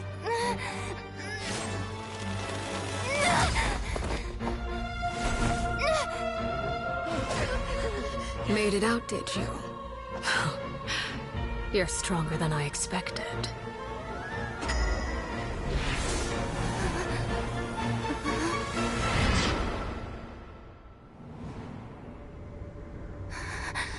Crimson Moon. I can't move.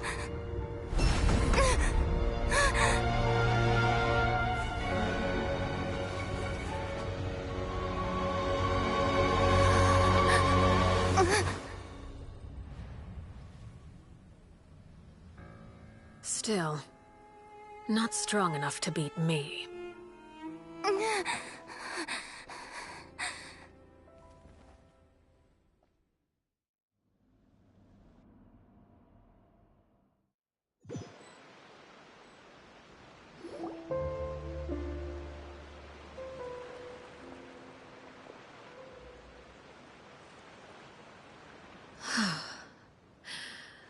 I believe we can end things here. It's not often that we get to enjoy the company of guests, after all.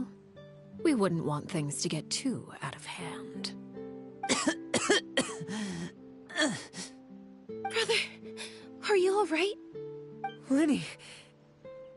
Given that I am the victor of this duel, as agreed, the punishment stands. No!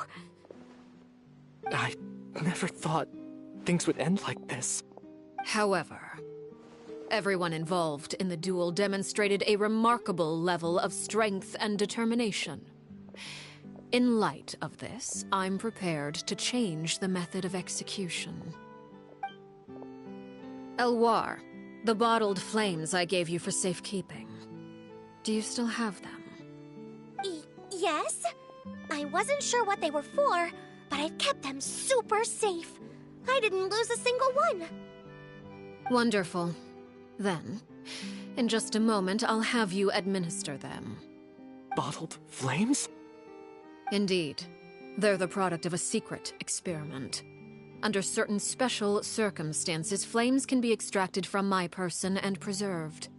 Once ingested, searing pain will spread across every inch of your body. No harm will come to you physically, but your memories will be burned away. If you can withstand the pain. When you awake, you'll have forgotten everything you know about the House of the Hearth, and will be expelled from the organization. In other words, administering this concoction will kill the version of you that grew up in the house, and give you a new identity.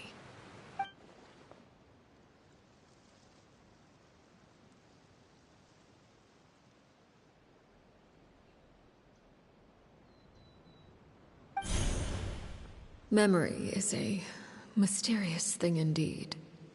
Losing a portion of your memories will alter your sense of self.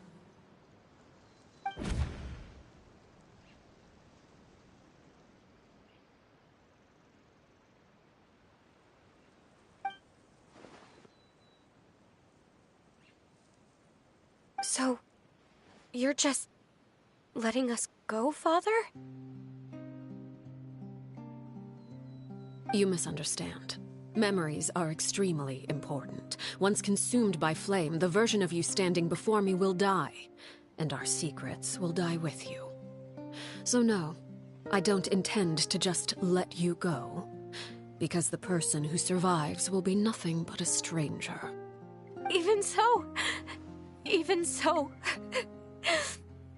I won't have to live in fear anymore. I'm sorry, Father. I'm sorry I let you down, but I really... Don't cry, Filial. You haven't left the house yet, so there are still rules to be followed, yes. Remember what I taught you. Anger makes you impulsive, sorrow causes you to waver. Don't let yourself be controlled by your emotions. Of course. I'll remember. Dry your tears, and go pursue the life you really want. Yes, Father. Chaplot, Fultz, Elwar. Take them back to Poisson. And bring Linny and the others as well. I prepared 3 extra vials of bottled flames. As for whether to take them, the choice is yours. Goodbye, children. The next time we meet, I will no longer be your father. Thank you for all you've done for the house. I hope you have bright futures ahead of you.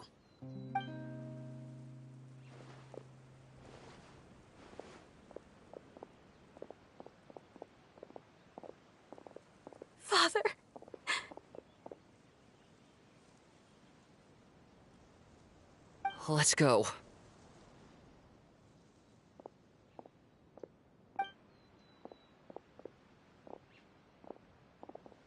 Here, grab my arm, Linny. I'll help you walk back. Thank you.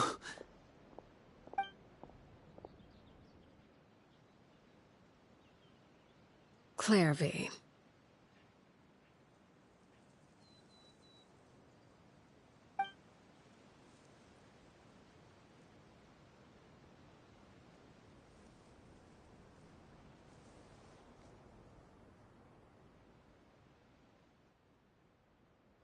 Can we talk now?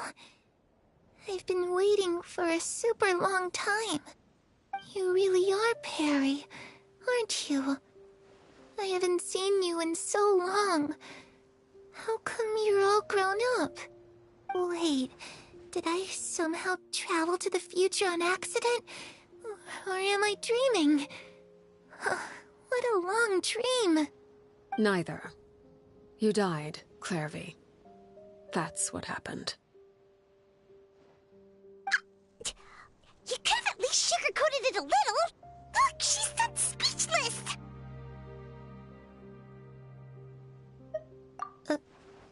Oh. Okay then. Huh? That's it? You accepted it just like that? Yep. If that's what Perry says happened, then I believe her. Perry wouldn't lie to me. Plus, I don't really need to know why I'm like this. I'm more curious about what happens in the future. If you're a Harbinger now, Perry, that means Mother is gone, isn't she? Can you tell me about it? I want to know what happened to her. And to me. You never stopped trying to defy fate. At first, no one believed you. You could only vent your frustrations to the moon.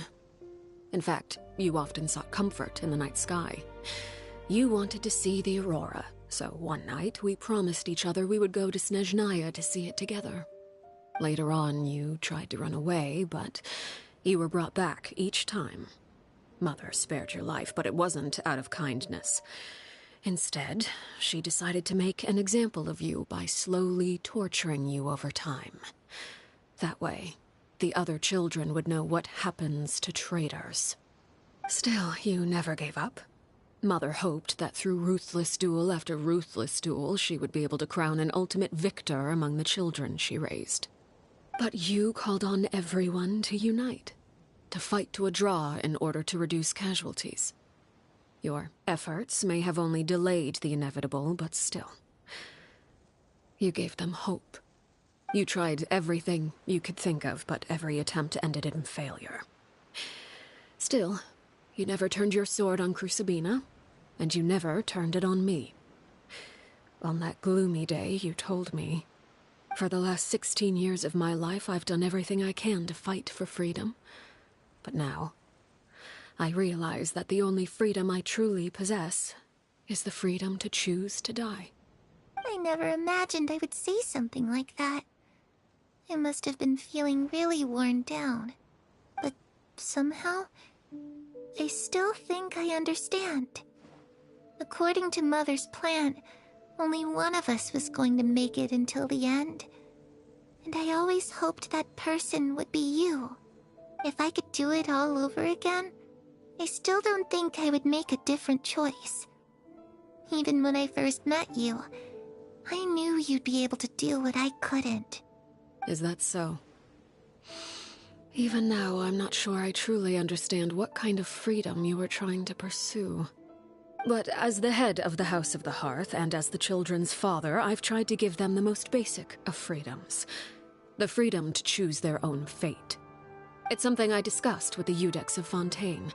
The children who want to leave the house will have their memories wiped clean of all secrets pertaining to the organization. In return, they will be allowed to live a normal life in Fontaine without being prosecuted for their past. Of course, I won't simply hand freedom to them on a silver platter. They have to fight for it and prove themselves worthy of it.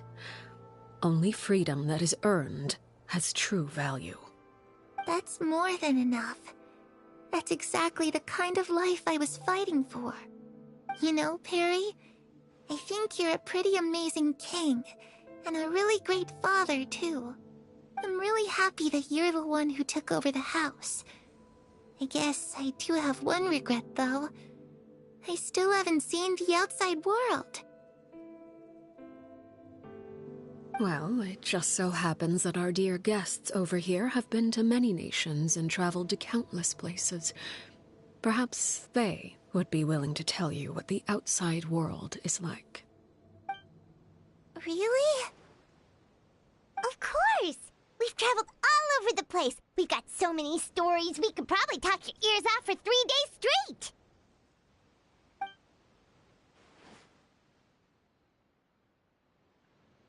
You know, I used to dream of being a bard, playing the lute while singing into the winds of freedom. Even if there was no one there to listen, I would have continued to sing no matter what.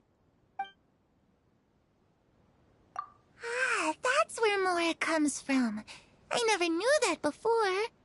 If I had some Mora, I would buy 3 new dresses. One for me, one for Perry, and one for Mother. It's just too bad Perry doesn't like wearing dresses. And Mother, well, she probably wouldn't accept something like that either. I guess I'd just have to keep them all for me then. I could wear a different one every day.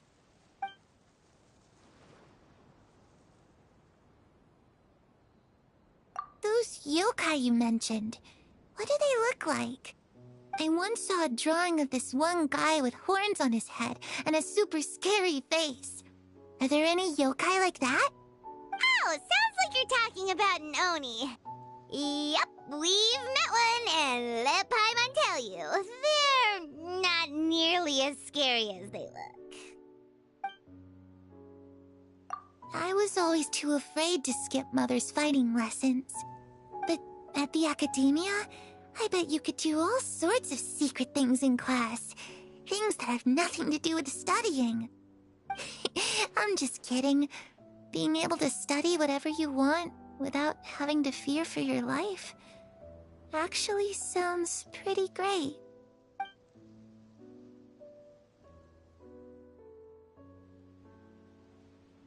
The situation was super dangerous. Lenny and Lynette were accused of committing a crime, and they were going to have to stand trial at the Opera Epicles.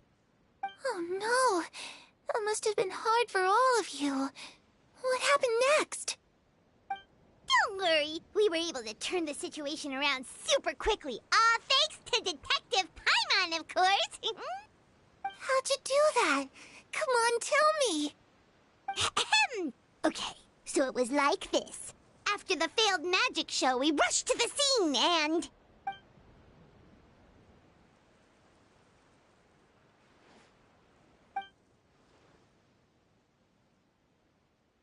Shadows don't have the capacity to learn or grow. Any new information they encounter is quickly forgotten over time.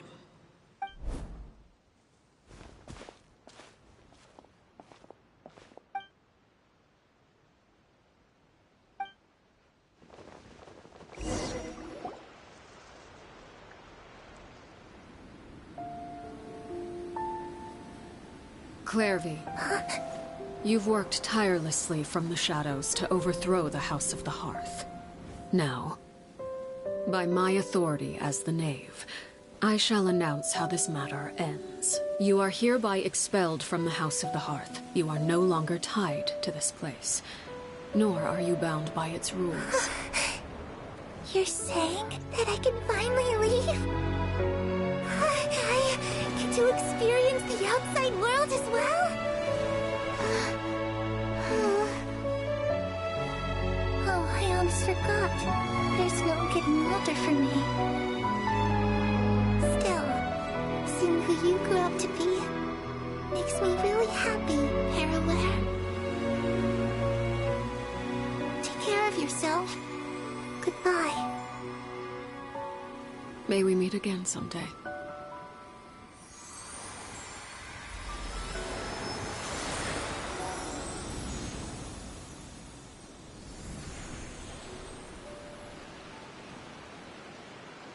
Clairvy.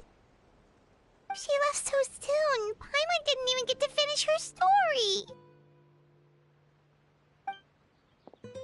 I also have certain sentiments left unsaid. I wanted to tell her that the aurora I saw in Snezhnaya was just as beautiful as the ones in the pictures. But a shadow's memories reset at dawn. Had we delayed any longer, we wouldn't have had the time to say goodbye. Whatever regrets may linger, let them be lost to the coming of a new day. Father? It's Linny! Hey, Linny!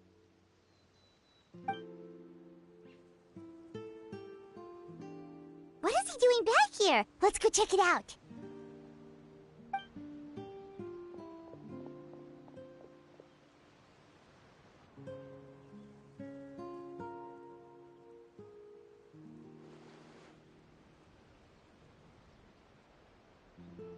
Father, the bottled flames have been administered. Filial and the others have left the house. And you?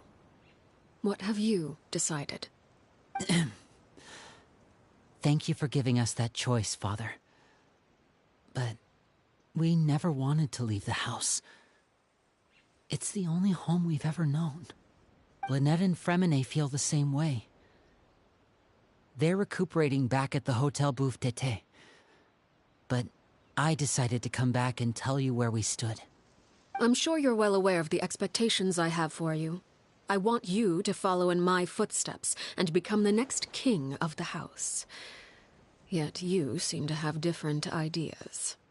I must admit, I'm rather surprised by your decision to stay. There's nothing wrong with choosing to live a quiet life. Leading this organization is a heavy responsibility, one not so easily carried by someone forced onto the throne. I just never understood what you saw in me. What made you believe I was deserving of that throne? You're brave, talented, and, most importantly, you cherish your family. You would do anything to protect them, even if it costs you your life.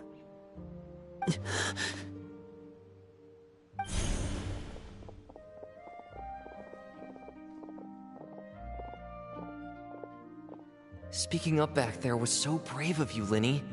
It's all thanks to you that we were able to convince Father to back down. You're a hero, Linny. Hero? Father is the real hero.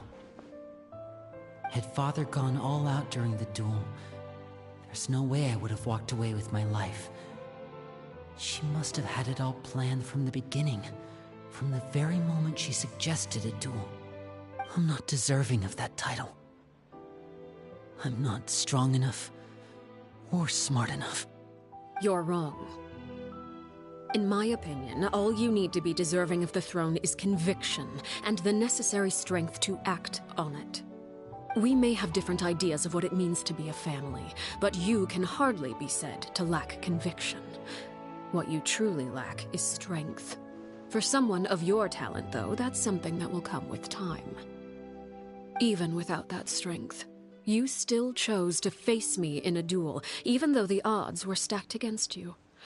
That capacity to honor your convictions is what I truly see in you. Father. No one knows what the future holds, what tragedy or triumph may be in store. Being at the head of this organization requires the strength of will to face whatever comes. Caution will only hold you back. If reaching a certain standard were required to go after what you want, I would never have succeeded in killing my predecessor. Back then, there was still a considerable gap between our abilities. Strength may decide the ultimate victor, but those who let a lack of strength dictate their decisions or undermine their convictions will never be worthy of the throne. I understand, Father. Thank you. Children must grow up to surpass their parents. Only then can a family continue to flourish. The road ahead is not an easy one, so I'll ask you one last time. Are you certain you want to stay? You've done so much for me, Father, and that kindness must be repaid. Plus, with Project Stuja at hand, there are many dangers ahead, and I, for one, don't intend to back down. Protecting my family at all costs. That's my conviction. Then you're welcome to stay. As for Project Stuja, you need not be too concerned. If those cowardly businessmen and heartless dignitaries try to take us down, I'm prepared to teach them a lesson. Having members who longed for the light was our organization's last weakness. With those members no longer among our ranks, the House of the Hearth is like a spider hiding in the shadows. We need only wait for our prey to come to us. At present, our imperative is to use their plan to our advantage. In doing so, a crimson moon shall rise amid the frigid blizzards of winter. No demonstration of loyalty shall go unrewarded, and no sacrifice shall be in vain. As for the two of you, whether we meet again as friend or foe, I'll remember the camaraderie we shared in this moment. No matter how arduous the journey ahead, I hope we both reach our desired destination.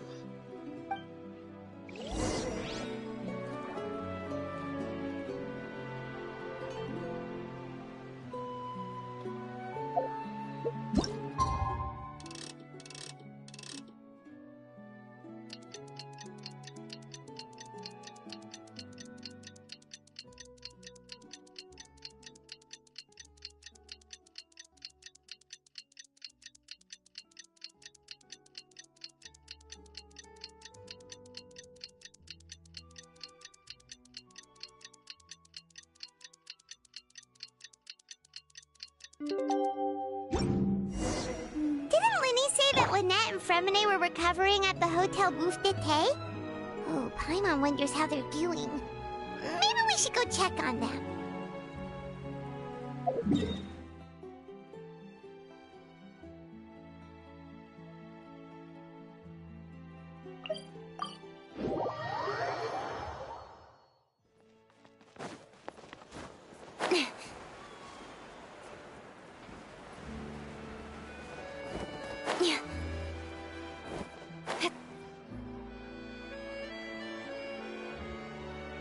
Lynette? Fremine?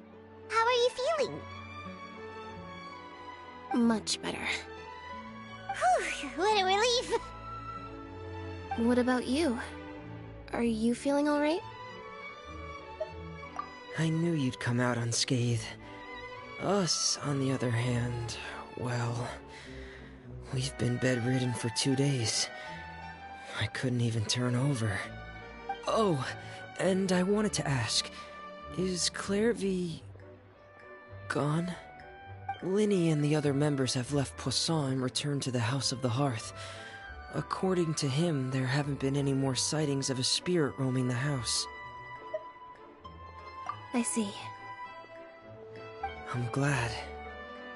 Father came to check up on us 2 days ago and told us about what happened with Crucibina and Clairvy.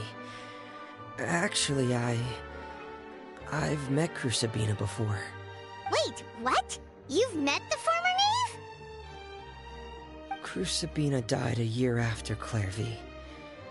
It was during the year between their deaths that I joined the House of the Hearth. Crucibina had an extremely cruel and radical way of doing things. While she was alive, the atmosphere in the house was suffocating. When I joined, though, the experiment she valued so much had already come to an end, and all the people involved, dead and injured alike, were gone. Crucibina never talked about the past with us newcomers. A couple of months after I joined, Father killed Crucibina and burned all her files. With that, the names of all the people subjected to her experiments, Clairvy included, were lost to the flames, along with the painful memories they represented. Father took in Lenny and me a couple months after that, but she never mentioned anything about Crucibina or Clairvy. It really seems like something she was planning to keep to herself. The last time you talked to her, did she mention why she kept it a secret for so long? She said she didn't want us to be affected by the darkness of the past. She was worried we'd develop a false sense of gratitude towards her if we knew about it. The foundation of a family should be free of any corrupting influence. Whatever happened in the past, it has nothing to do with who we are now. And that's what Father told us in the end. But I still thanked her for everything. It was only after hearing about what Crucibina did that I finally realized how insignificant our lives could have been. The members of the house meant nothing to her. To say that she valued them in any way, even just as a tool, would probably be giving her too much credit. If Father hadn't taken over the House of the Hearth, I probably would have already... Father rarely brings up the fact that she saved us. She doesn't believe that being indebted to her should be what ties us together. But even if we didn't owe her anything, we would still choose to stay. Because this is our home. We may have arguments or times when we feel wronged. Some people may even choose to leave. But as long as Father is here, we will always have a home. Whether the path before us is bathed in sunlight or shrouded in shadow, we'll follow Father wherever she chooses to go. So I wanted to say thank you for helping us make it through this crisis. Without your help, we could have lost a lot more along the way. Oh, we didn't do anything, really. Of course. You're welcome anytime. Are Filial and Nantoy okay? I actually saw them at a cafe this morning. They didn't recognize me. From what I could tell, they were drinking coffee and talking about one of the operas that started running recently. They seemed happy. If I had to take a guess, I would say they finally found the kind of life they always wished for.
I see everything.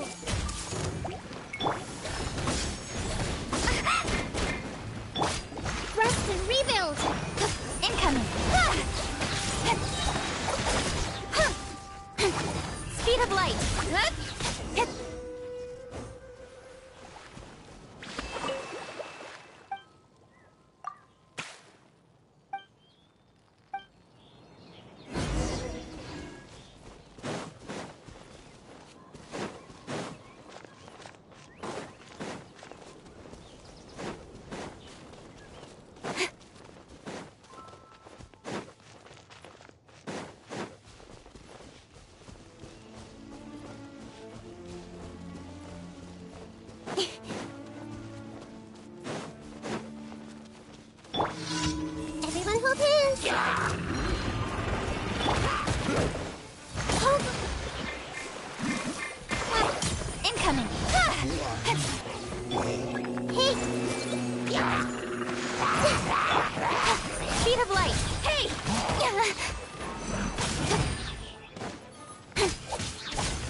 Princess Pain.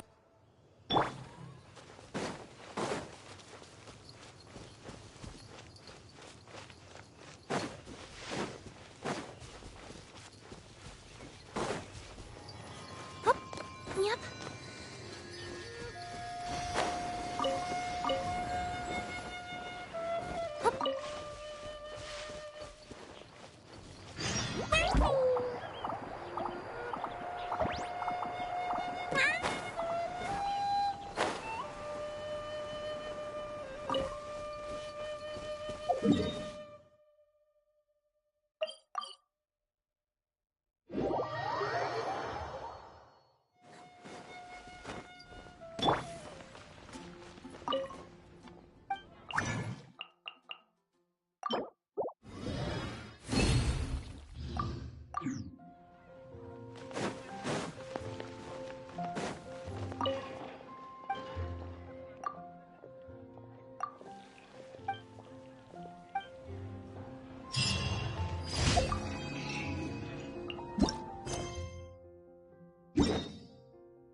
Grow, grow, grow!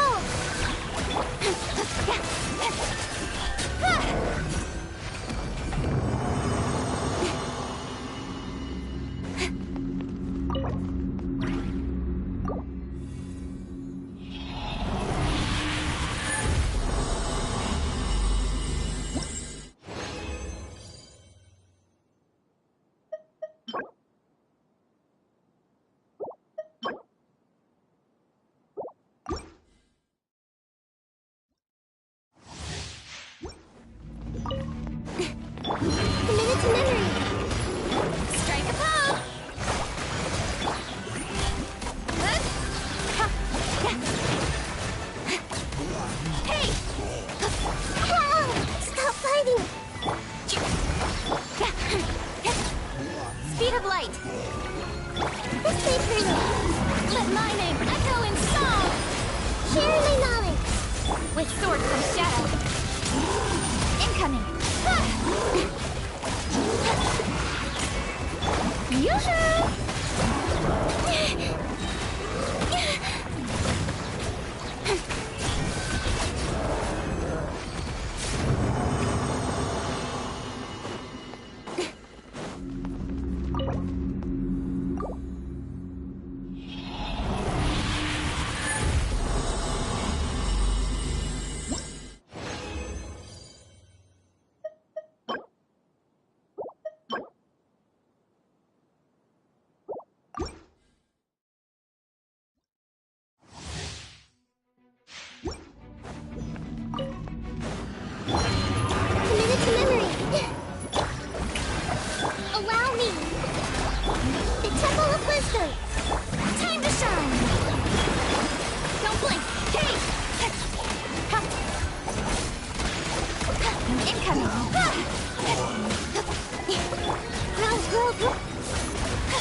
Nowhere to hide. Speed of light. Hey! This way, Karina. Strike a pose. Let the world come alive. Incoming.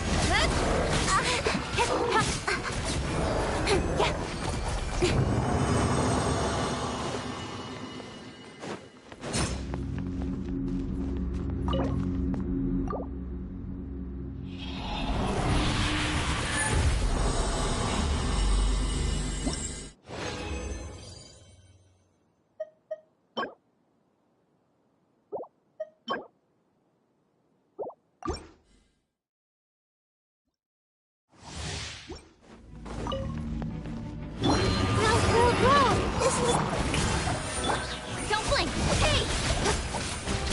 Torrent, bring refuge! Hold the line!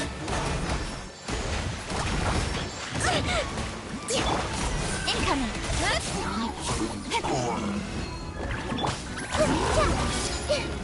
Share my knowledge!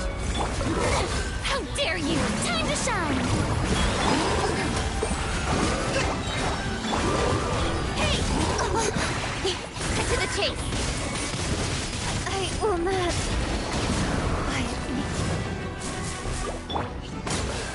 Covenant of the Deep!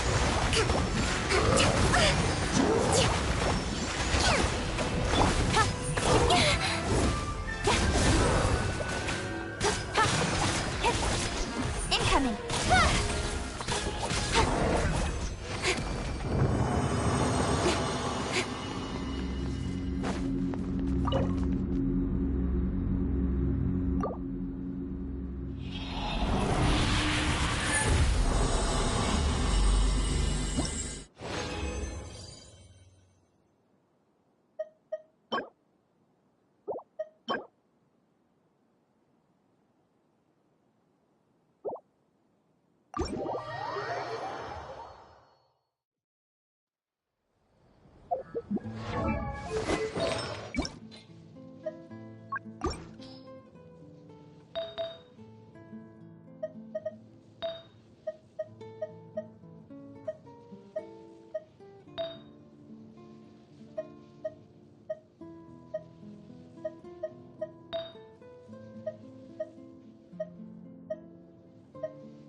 adventuring, as in business.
I'm all for work-life balance, but I think this is...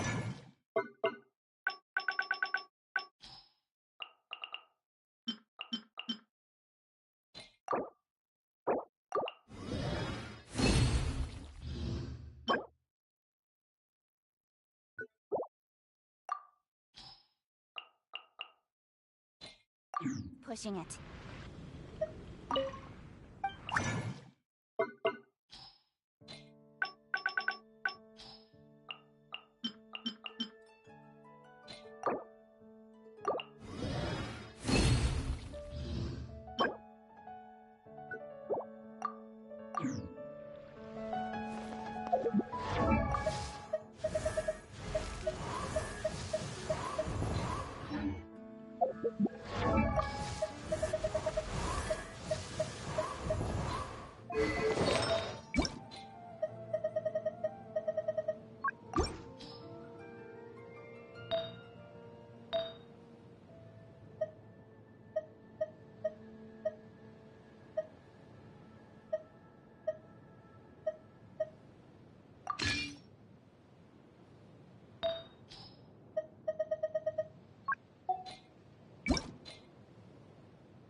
Ad Astra. Thank you for Ad Astra Abyssos.